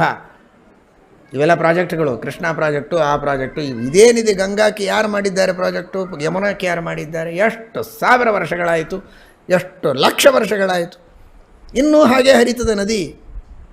ಎಂತಹ ಅದ್ಭುತವಾದ ವ್ಯವಸ್ಥೆ ವರಾಹದೇವರು ಮಾಡಿದ್ದು. 4 ಕಡೆಗೆ ಸಮುದ್ರಗಳು, ಮಧ್ಯದಲ್ಲಿ ಭೂಮಿ, ಚತುರಂತ ಅಂತ ಮಾಡಿದ ಚತುಸ್ಸಮುದ್ರಗಳನ್ನು ಮಾಡಿ ಮಧ್ಯದಲ್ಲಿ ಪೃಥ್ವಿ, ಮೇರು ಪರ್ವತ, ಪೂರ್ವ ದಿಕ್ಕಿನಲ್ಲಿ ಉದಯ ಪರ್ವತ, 100 ಯೋಜನ ವಿಸ್ತಾರ, 1000 ಯೋಜನ ಎತ್ತರ ಆ ಉದಯ ಪರ್ವತವನ್ನು ಮಾಡಿದ್ದಾನೆ. ಹೀಗೆ ಇನ್ನು ಅನೇಕ ಪರ್ವತಗಳು, ಸೌಮನಸ ಪರ್ವತ, ಸಹಸ್ರಶೃಂಗ 60 ಯೋಜನ ಎತ್ತರ, ಶಿಶಿರ ಪರ್ವತ, ವಸುಧಾರ ಅಂತ ನದಿಯನ್ನು ಸೃಷ್ಟಿ ಮಾಡಿದ್ದಾನೆ ಪರಮಾತ್ಮ. ದಕ್ಷಿಣ ದಿಕ್ಕಿನಲ್ಲಿ ಅನೇಕ ಪರ್ವತಗಳನ್ನು ಮಾಡಿದ್ದಾನೆ. ಕುಂಜರ ಪರ್ವತ, ಋಷಭ ಪರ್ವತ, ಮಹೇಂದ್ರ ಪರ್ವತ, ಮಲಯ ಪರ್ವತ. ಯಾವ ಮಲಯ ಪರ್ವತದಲ್ಲಿ ಚಂದನ ವೃಕ್ಷಗಳೆಲ್ಲ ವಿಶೇಷವಾಗಿ ಮಲಯೇ ಭಿಲ್ಲಪುರಂಧ್ರಿ ಚಂದನ ತರು ಕಾಷ್ಠಂ ಇಂಧನಂಕುರುತೆ ಅಂತ ಅತಿಪರಿಚಯಾದ ಅವಜ್ಞಾ ಭವತಿ. ಚಂದನ ವೃಕ್ಷ ಏನು ಅದ್ಭುತ ದೇವರ ಸೃಷ್ಟಿ. ಪುಣ್ಯೋ ಗಂಧ ಪೃಥಿವ್ಯಾಂಚ. ಎಂತಹ ಸುಗಂಧವನ್ನು ಆ ಚಂದನದಲ್ಲಿ ಇಟ್ಟಿರ್ತಾನೆ ಚಂದನ ವೃಕ್ಷದಲ್ಲಿ ದೇವರು. ಆ ಚಂದನ ವೃಕ್ಷಗಳಿಂದ ಕೂಡಿದಂತಹ ಮಲಯ ಪರ್ವತವನ್ನು ವರಾಹದೇವರು ಸೃಷ್ಟಿ ಮಾಡಿದ್ದಾನೆ. ವಿಂಧ್ಯ ಪರ್ವತ, ಪಯೋಧಾರ ಅನ್ನುವ ನದಿ ಈ ಕಡೆಗೆ ಪಶ್ಚಿಮ ದಿಕ್ಕಿನಲ್ಲಿ 100 ಯೋಜನ ಎತ್ತರದ ಪರ್ವತವನ್ನು ಮಾಡಿದ್ದಾನೆ. 60,000 ಪರ್ವತಗಳನ್ನು ಮಾಡಿದ್ದಾನೆ ಪಶ್ಚಿಮ ದಿಕ್ಕಿನಲ್ಲಿ. ಸಹಸ್ರ ಜಲಧಾರ ಅನ್ನುವಂತಹ ಪರ್ವತ 60 ಯೋಜನ ಎತ್ತರದ ಪರ್ವತ. ವಾರಾಹ ಪರ್ವತ, ವೈಡೂರ್ಯದಿಂದ ಮಾಡಿದಂತಹ ಪರ್ವತ, ವಾರಾಹ ಪರ್ವತವನ್ನು ಮಾಡಿದ್ದಾನೆ. ಚಕ್ರ ಪರ್ವತ, ಶಂಖ ಪರ್ವತ, ಪಾರಿಜಾತ ವೃಕ್ಷ, ಭಾರೀ ಹೂವುಗಳಿಂದ ಕೂಡಿದಂತಹ ಪುಷ್ಪಹಾಸ ಮಾಡುವ ಪಾರಿಜಾತ ವೃಕ್ಷ. ವಿಷ್ಣು ಸಹಸ್ರನಾಮದಲ್ಲಿ ಬರುವ ಪುಷ್ಪಹಾಸ ಪ್ರಜಾಗರ. ಪುಷ್ಪಹಾಸ ಅಂದರೆ ಪುಷ್ಪಹಾಸದಿಂದ ಯುಕ್ತವಾದ ಪಾರಿಜಾತ ವೃಕ್ಷದ ಸೃಷ್ಟಿ ಮಾಡಿದವನಾದದ್ದರಿಂದ ದೇವರಿಗೆ ಪುಷ್ಪಹಾಸ ಎಂಬ ವಿಷ್ಣು ಸಹಸ್ರನಾಮದ ವ್ಯಾಖ್ಯಾನವನ್ನು ಹರಿವಂಶ ಮಾಡಿದ ಹಾಗಾಯಿತು. ಈಗ ಸ್ರಷ್ಟಾಪಾತ ಚ ಸಂಹರ್ತ ನಿಯಂತ ಚ ಪ್ರಕಾಶಿತ ಯತಃಸರ್ವಸ್ಯ ತೇನಾಹಂ ಸರ್ವೋಸ್ಮಿ ತ್ರಿಷು ವಿಸ್ಮೃತಃ ಅಂತ ಗೀತಾಭಾಷ್ಯದಲ್ಲಿ ಹೇಳಿದಂತೆ ಯಾವುದರ ಸೃಷ್ಟಿ ಮಾಡ್ತಾನೋ ಆ ಹೆಸರು ಬರ್ತದೆ. ಸರ್ವ ಸೃಷ್ಟಿಕರ್ತೃವಾದದ್ದರಿಂದ ದೇವರಿಗೆ ಸರ್ವ ಅಂತ ಕರೀತಾರೆ. ಪುಷ್ಪಹಾಸವಾದ ಪಾರಿಜಾತ ವೃಕ್ಷದ ಸೃಷ್ಟಿ ಮಾಡಿದ್ದರಿಂದ ದೇವರಿಗೆ ಪುಷ್ಪಹಾಸ ಅಂತ ಕರೆದರು. ಪುಷ್ಪಹಾಸ ಸೌಮ್ಯ, ಉತ್ತರ ದಿಕ್ಕಿನಲ್ಲಿ ಸೌಮ್ಯಗಿರಿ, ಹೀಗೆಲ್ಲ ಮಾಡಿದ್ದಾನೆ. ಆ ಸೌಮ್ಯಗಿರಿ ಮಾಡಿದ್ದಾನೆ. ಅದು ಹೇಗಿದೆ ಅಂದರೆ ಭಯಂಕರ ಪ್ರಕಾಶ. ಅದು ಸೂರ್ಯನಷ್ಟು ಎತ್ತರದಲ್ಲಿದೆ, 1,00,000 ಯೋಜನ ಎತ್ತರದ ಪರ್ವತ ಅದು. ಹೀಗಾಗಿ ಅಂತಹ ಪರ್ವತ, ಆ ಪರ್ವತದ ಆಚೆಗಿದ್ದವರಿಗೆ ಸೂರ್ಯನ ಪ್ರಕಾಶನೇ ಇರೋದಿಲ್ಲ. ಆದರೆ ಈ ಪರ್ವತದ ಪ್ರಕಾಶದಿಂದಲೇ ಅವರ ಕೆಲಸ ಆಗ್ತದೆ. ಅಷ್ಟೇ ಅಲ್ಲ, ಸೂರ್ಯ ಉದಯ ಆದಾಗ, ಪ್ರಖರನಾದ ಸೂರ್ಯ ಇರುವಾಗ ಚಂದ್ರ ಕಾಣಿಸೋದಿಲ್ಲ ಪಕ್ಕದಲ್ಲಿ ಇದ್ದರೂ. ಹಾಗೆ ಈ ಸೌಮ್ಯಗಿರಿಯ ಪ್ರಕಾಶದೊಳಗೆ ಸೂರ್ಯ ಕಾಣಿಸೋದಿಲ್ಲಂತೆ, ಅಂಥ ಪ್ರಕಾಶ. ಇದೆಲ್ಲ ವರಾಹದೇವರ ಅದ್ಭುತವಾದ ಸೃಷ್ಟಿ. ಭೂರ್ಭುವ ಸ್ವಃ ಪತಯೇ. ಸುಮ್ಮನೆ ವರಾಹದೇವರು ಅಲ್ಲಿ ಯಾವುದೋ ಭೂದೇವಿ ಅಂತ ಒಂದು ಹುಡುಗಿ ಕಾಣಿಸ್ತು, ಮದುವೆ ಮಾಡಿಕೊಂಡ್ರು, ಭೂಪತಿ ಅಂತ ಹಾಕಿ ತಿಳ್ಕೊಬೇಡ್ರಿ. ಇಡೀ ಭೂಮಿಗೆ ಪತಿ, ಭುವರ್ಲೋಕಕ್ಕೆ ಪತಿ, ಸ್ವರ್ಲೋಕಕ್ಕೆ ಪತಿ. ಅಂತಹ ಅದ್ಭುತವಾದಂತಹ ಸ್ವಾಮಿ ಪರಮಾತ್ಮ. ಕೆಲವರೆಲ್ಲ ಏನು ಬರೀ ಭೂಪತಿ, ಭುವರ್ಲೋಕಕ್ಕೇನು ಸಂಬಂಧ? ನೋಡಿದೆ ಸೌಮ್ಯಗಿರಿ, ಇದು ಅಂತರಿಕ್ಷ ಲೋಕದವರೆಗೆ 1,00,000 ಯೋಜನೆ ಅಂದರೆ ಅಂತರಿಕ್ಷ ಲೋಕ ಬಂತಲ್ಲಿ, ಅಲ್ಲಿಯವರೆಗೆ ಈ ಸೌಮ್ಯಗಿರಿಯನ್ನು ಸೃಷ್ಟಿ ಮಾಡಿದ್ದಾನೆ ಪರಮಾತ್ಮ. ಭುವಪತಿ ನೋಡಿ. ಭೂಪತಿ ಅಂತೂ ವರಾಹದೇವರು ಭೂಮಿಯನ್ನು ಉದ್ಧಾರ ಮಾಡಿದವ ಗೊತ್ತು. ಛಾಂದೋಗ್ಯೋಪನಿಷತ್ತಿನಲ್ಲಿ ಹೇಳ್ತಾರೆ, ಆಕಾಶದಲ್ಲಿ ಹಾರಾಡುವ ಪಕ್ಷಿಗಳಿಗೆಲ್ಲ ವರಾಹದೇವರೇ ಆಶ್ರಯ ಅಂತ. ಹಾಗಾದರೆ ಅಂತರಿಕ್ಷದಲ್ಲಿ ಹಾರಾಡುವ ಪಕ್ಷಿಗಳಿಗೆ ಆಶ್ರಯ ಅಂದರೆ ಇವನು ಭುವರ್ಲೋಕಕ್ಕೂ ಪತಿ. ಅಷ್ಟು ಮಾತ್ರ ಅಲ್ಲ, ಋಗ್ವೇದ ಸಂಹಿತೆಗೆ, ಒಟ್ಟಾರೆ ವೇದಗಳ ಸಂಹಿತೆಗೆ ನಿಯಾಮಕನಾದವನು ವರಾಹ. ಹಾಗಾದರೆ ಆ ಸಂಹಿತೆಗಳ ಮೂಲಕ ಯಜ್ಞಯಾಗಾದಿಗಳನ್ನು ಮಾಡಿದರೆ ಸ್ವರ್ಗ ಸಿಗುವಂತೆ ಮಾಡುವವನು ವರಾಹನೇ ಆದದ್ದರಿಂದ ಸ್ವಪತಿಯೂ. ಆದ್ದರಿಂದ ಶ್ರೀಮದ್ ಆಚಾರ್ಯರೇನು ಭೂರ್ಭುವ ಸ್ವಪತಿ ಅಂತ ಕರೀತಾರೆ. ಅದು ಎಷ್ಟು ಅನ್ವರ್ಥಕವಾದದ್ದು ಅಂತ ಈ ಸಂದರ್ಭದಲ್ಲಿ ನಾವು ಚಿಂತನೆ ಮಾಡಬೇಕು, ಮಂಥನ ಮಾಡಬೇಕು. ಅದಕ್ಕಾಗಿ ಮಂದರ ಪರ್ವತವನ್ನು ಸೃಷ್ಟಿ ಮಾಡಿದ್ದಾನೆ ಅಂತ ಬಂತು ನೋಡಿ. ಮಂದರ ಪರ್ವತವನ್ನು ಪರಮಾತ್ಮ ಸೃಷ್ಟಿ ಮಾಡಿದ್ದಾನೆ, ಗಂಧಮಾದನ ಪರ್ವತವನ್ನು ಸೃಷ್ಟಿ ಮಾಡಿದ್ದಾನೆ, ಜಂಬೂ ವೃಕ್ಷವನ್ನು ಸೃಷ್ಟಿ ಮಾಡಿದ್ದಾನೆ, ಹಿಮಾಲಯವನ್ನು, ಮಧುಧಾರ ಸೃಷ್ಟಿ ಮಾಡಿದ್ದಾನೆ. ಹೀಗೆ ಎಷ್ಟು ಪರ್ವತಗಳೋ ಎಷ್ಟು ನದಿಗಳೋ ಲೆಕ್ಕ ಇಲ್ಲ. ಅಂತಹ ಇಡೀ ಜಗತ್ತಿನಲ್ಲಿ ಸರ್ವೋತ್ತಮನಾದ ಅಭಿಯಂತ ಅಂದರೆ ವರಾಹದೇವರು. ಅನೇಕ ಜನ ಇಂಜಿನಿಯರ್ಗಳು, ನೀವೆಲ್ಲ ಪ್ರವಚನ ಕೇಳ್ತಾ ಇರಬಹುದು, ಅಥವಾ ನಿಮ್ಮ ತಂದೆ, ನಿಮ್ಮ ಗಂಡ, ನಿಮ್ಮ ಅಣ್ಣ ತಮ್ಮ ಇಂಜಿನಿಯರ್ಗಳಿರ್ಬೋದು. ಅವರಿಗೆ ಹೇಳಿ ವರಾಹದೇವರ ಸ್ಮರಣೆ ಮಾಡಿ ಅಂಥೇಳಿ ನಿತ್ಯ. ನಾವೇ ದೊಡ್ಡ ಇಂಜಿನಿಯರು ಅಂತ ಭಾರಿ ಸೊಕ್ಕಿನಿಂದ ತಿರುಗಾಡೋದು ಬೇಡ. ನಮ್ಮೆಲ್ಲರ ಅಂತರ್ಯಾಮಿಯಾಗಿ ವರಾಹದೇವರು ಮುಖ್ಯವಾದ ಇಂಜಿನಿಯರ್. ಆಮೇಲೆ ಪರಮಾತ್ಮ ತನ್ನ ಮುಖದಿಂದ ಬ್ರಹ್ಮದೇವರ ಸೃಷ್ಟಿಯನ್ನು ಮಾಡಿದ್ದಾನೆ. ಆ ಬ್ರಹ್ಮದೇವರಿಂದ ಮತ್ತೆ ಜಗತ್ತಿನ ಸೃಷ್ಟಿಯನ್ನು ಮಾಡಿಸ್ತಾ ಇದ್ದಾನೆ. ಬ್ರಹ್ಮದೇವರು ಪರಮಾತ್ಮನಿಂದ ಮೊದಲು ಓಂಕಾರವನ್ನು ಪಡೆದಿದ್ದಾರೆ. ಓಂಕಾರದ ಅಭಿವ್ಯಕ್ತಿ ಪ್ರಣವ. ಆಮೇಲೆ ವಷಟ್ಕಾರ. ವಷಟ್ ಅಂದರೆ ಪರಮಾತ್ಮ, ಷಟ್ ಅಂದರೆ ಷಡ್ಗುಣಗಳು.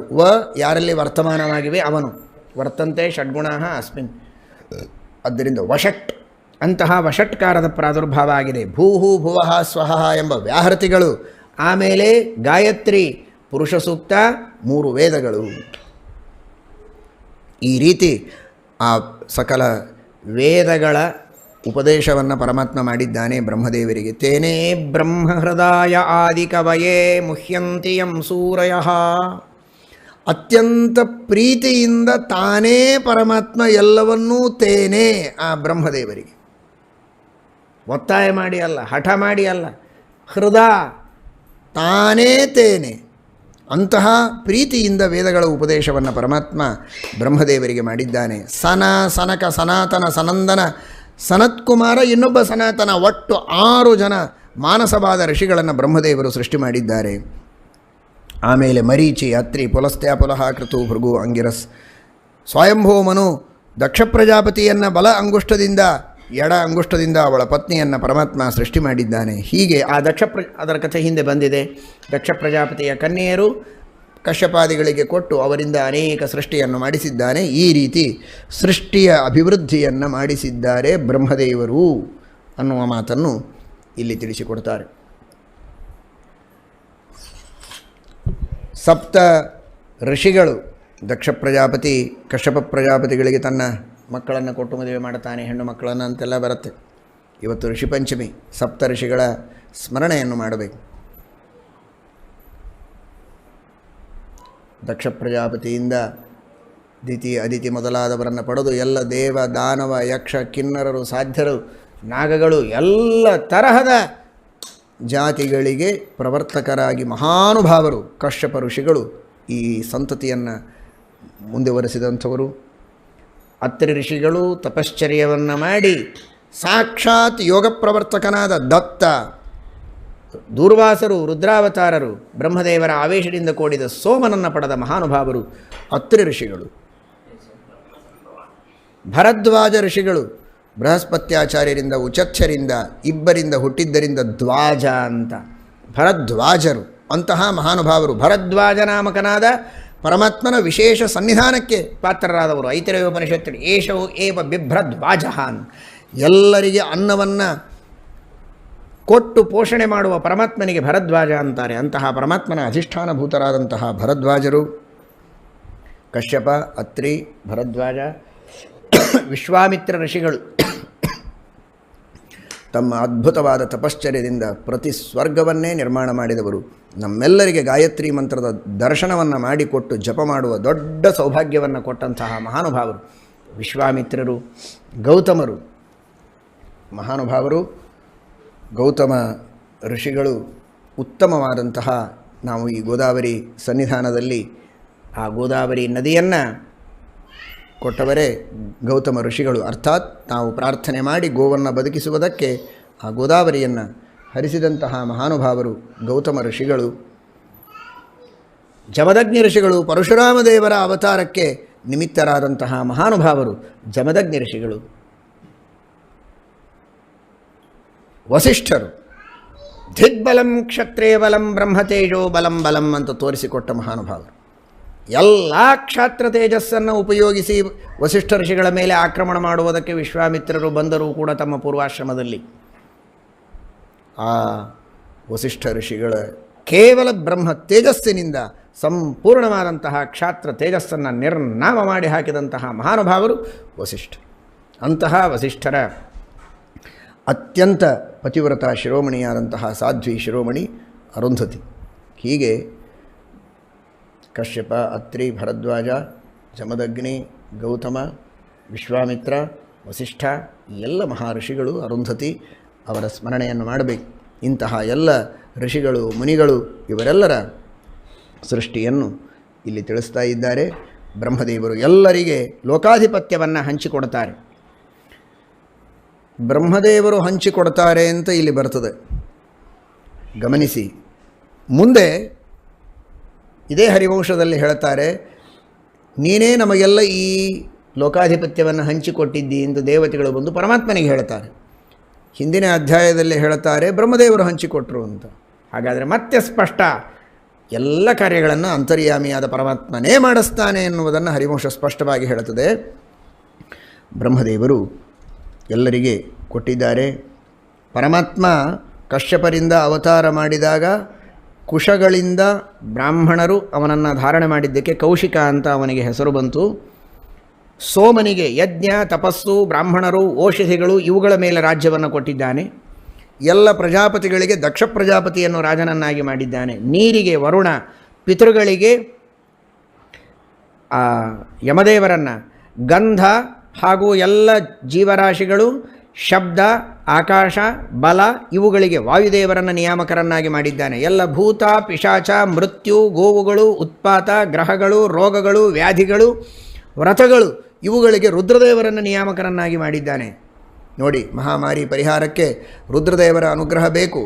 ರೋಗಪತಿಗಳವರು, ರೋಗವನ್ನು ನಿವಾರಣೆ ಮಾಡುವ ಶಕ್ತಿಯೂ ಅವರಲ್ಲಿದೆ.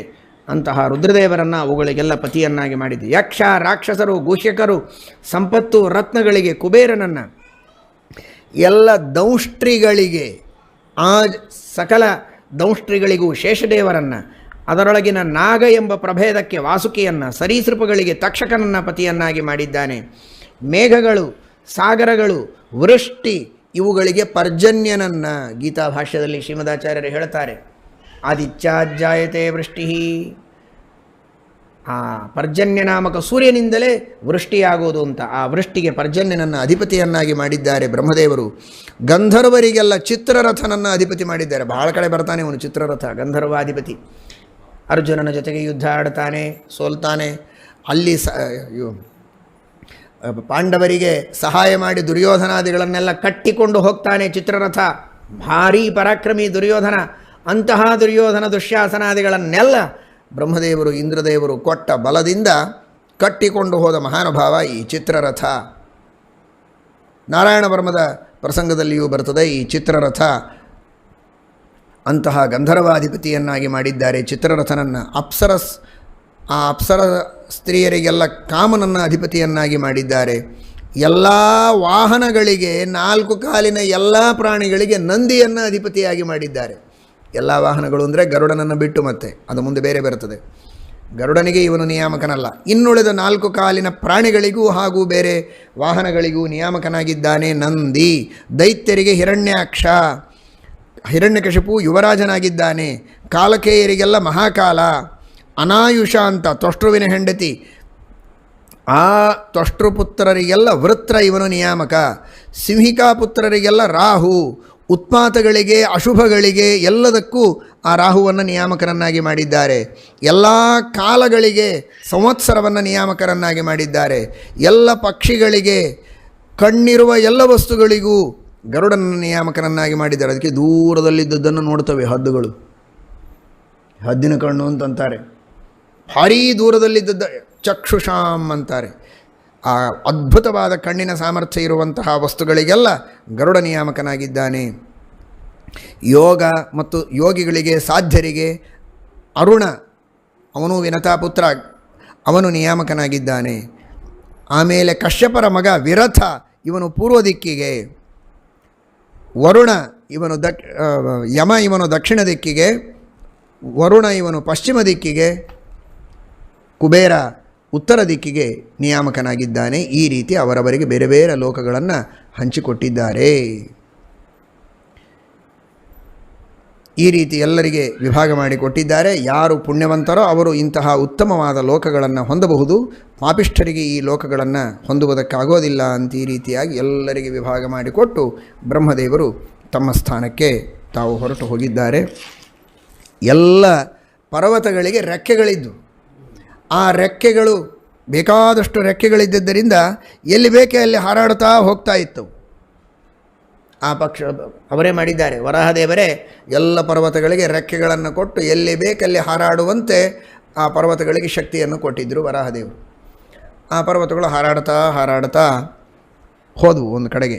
ಹಿರಣ್ಯಾಕ್ಷ ಇರುವಂತಹ ಒಂದು ಪ್ರದೇಶ, ಅಲ್ಲಿ ದೊಡ್ಡ ಸರೋವರ ಅಂದರೆ ಎಂಥ ಸರೋವರ ಅದು! ಎಷ್ಟೋ ಕಿಲೋಮೀಟರ್ ಗಟ್ಟಲೆ ಇರಬಹುದು ಸರೋವರ, ಎಷ್ಟೋ ಯೋಜನ ವಿಸ್ತೀರ್ಣವಾದದ್ದು. ಯಾಕೆಂದರೆ ಪರ್ವತಗಳು ಹೋಗಿ ಅಲ್ಲಿ ಸ್ನಾನ ಮಾಡ್ತಾ ಇವೆ. ಅಂಥ ಸರೋವರ. ರೆಕ್ಕೆಗಳಿತ್ತು, ಹಾರಾಡ್ತಾ ಇತ್ತು, ವಾಗೀಂದ್ರಿಯ ಇತ್ತು, ಮಾತನಾಡ್ತಾ ಇವೆ. ಏನು ಮಾತಾಡ್ತಾ ಇವೆ? ದೇವತೆಗಳ ವೈಭವ, ದೇವತೆಗಳ ರಾಜ್ಯ, ಇವುಗಳನ್ನು ವರ್ಣನೆ ಮಾಡ್ತಾ ಇವೆ. ಅಲ್ಲಿ ಹಿರಣ್ಯಾಕ್ಷನ ರಾಜ್ಯ ಅದು. ಹಿರಣ್ಯಾಕ್ಷನಿಗೆ ಆ ಸುದ್ದಿ ಕಿವಿಗೆ ಕೇಳಿಸ್ತು. ಅಯ್ಯೋ, ಇಂತಹ ವೈಭವ, ಇಂತಹ ಐಶ್ವರ್ಯ ಇದೆಯೇ, ಈ ಪರ್ವತಗಳೆಲ್ಲ ಬಂದು ಸುದ್ದಿ ಹೇಳ್ತಾ ಇವೆ ಅಂತ ಹೇಳಿ ಆ ಪರ್ವತಗಳ ಮುಖದಿಂದ, ಪರ್ವತಗಳು ಅಂದರೆ ಪರ್ವತಾಭಿಮಾನಿ ದೇವತೆಗಳು, ಪರ್ವತಾಭಿಮಾನಿ ದೇವತೆಗಳ ಮುಖದಿಂದ ಆ ವಾರ್ತೆಯನ್ನು ಕೇಳಿದ ಹಿರಣ್ಯಾಕ್ಷ ಮಾಡಿದ ಕೆಲಸ ಏನು? 2ನೇ ಕ್ಷಣನೇ ನಗಾರಿ ಬಾರಿಸಿದ. ನಡಿರಿ ಯುದ್ಧಕ್ಕೆ, ದೇವತೆಗಳ ಜೊತೆಗೆ ಯುದ್ಧಕ್ಕೆ ಹೋಗೋಣ. ಆ ದೇವತೆಗಳ ಐಶ್ವರ್ಯವನ್ನು ನಮಗೆ ಸಹನ ಮಾಡಲಿಕ್ಕೆ ಆಗೋದಿಲ್ಲ. ಈ ಪರ್ವತಗಳೆಲ್ಲ ಸುದ್ದಿ ಹೇಳ್ತದೆ. ಹೌದಿಲ್ಲರಪ್ಪ ಪರ್ವತರಾಯರೇ ಅಂತ ಕೇಳ್ತಾರೆ. ಹೌದು, ಭಾರೀ ಐಶ್ವರ್ಯ, ನಡಿರಿ ಹಾಗಾದರೆ ಯುದ್ಧಕ್ಕೆ ಅಂತ. ಘನಘೋರವಾದಂತಹ ಯುದ್ಧವಾಗಿದೆ. ಆ ಹಿರಣ್ಯಾಕ್ಷನ ಎದುರಿಗೆ ನಿಲ್ಲೋದಕ್ಕಾಗಿಲ್ಲ ಇಂದ್ರದೇವರಿಗೆ. ಮೊದಲು ಯುದ್ಧ ಮಾಡಿದ್ದಾರೆ ಸ್ವಲ್ಪ ಹೊತ್ತು, ಆದರೆ ಹಿರಣ್ಯಾಕ್ಷನ ಪರಾಕ್ರಮ ಹೆಚ್ಚಾಯಿತು, ಬ್ರಹ್ಮದೇವರ ವರ. ಹೀಗಾಗಿ ನಶೇಕುಶ್ಚಲಿತುಂ ದೇವಾಹ ಹಿರಣ್ಯಾಕ್ಷಾರ್ಜಿತಾಯುಧಿ. ಏನು ಪ್ರಯತ್ನ ಮಾಡಿದರೂ ಆಗಲಿಲ್ಲ ಇಂದ್ರಾದಿ ದೇವತೆಗಳಿಗೆ. ಆಗ ಪರಮಾತ್ಮ ಸ್ವಯಂ ತಾನು ಅಲ್ಲಿ ಬಂದಿದ್ದಾನೆ. ವರಾಹ ಪರ್ವತದಲ್ಲಿ ಸನ್ನಿಹಿತನಾಗಿರುವಂತಹ, ತಾನೇ ನಿರ್ಮಾಣ ಮಾಡಿದ ವರಾಹ ಪರ್ವತದಲ್ಲಿ ಸನ್ನಿಹಿತನಾದ ವರಾಹರೂಪಿಯಾಗಿರತಕ್ಕಂತಹ ಪರಮಾತ್ಮ ಇಂದ್ರದೇವರ ಈ ಅವಸ್ಥೆಯನ್ನು ನೋಡಿ ತಾನೇ ಯುದ್ಧದಲ್ಲಿ ಪ್ರಾದುರ್ಭೂತನಾಗಿ ಆ ಹಿರಣ್ಯಾಕ್ಷನ ಜೊತೆಗೆ ಯುದ್ಧವನ್ನು ಮಾಡಿದ್ದಾನೆ. ಯುದ್ಧವನ್ನು ಮಾಡಿ ಹಿರಣ್ಯಾಕ್ಷನನ್ನು ಸಂಹಾರ ಮಾಡಿದ್ದಾನೆ. ಸುದರ್ಶನ ಚಕ್ರದಿಂದ ಆ ಹಿರಣ್ಯಾಕ್ಷನನ್ನು ಸಂಹಾರ ಮಾಡಿದ್ದಾನೆ. ಎಲ್ಲರೂ ಕೂಡ ಪುಷ್ಪವೃಷ್ಟಿಯನ್ನು ಮಾಡಿದ್ದಾರೆ ಅಂತನ್ನುವ ವಿಷಯವನ್ನು ಇಲ್ಲಿ ತಿಳಿಸ್ತಾರೆ. ಇಲ್ಲಿ ಆ ಮಾತನ್ನು ನಾವು ಕಾಣುತ್ತೇವೆ.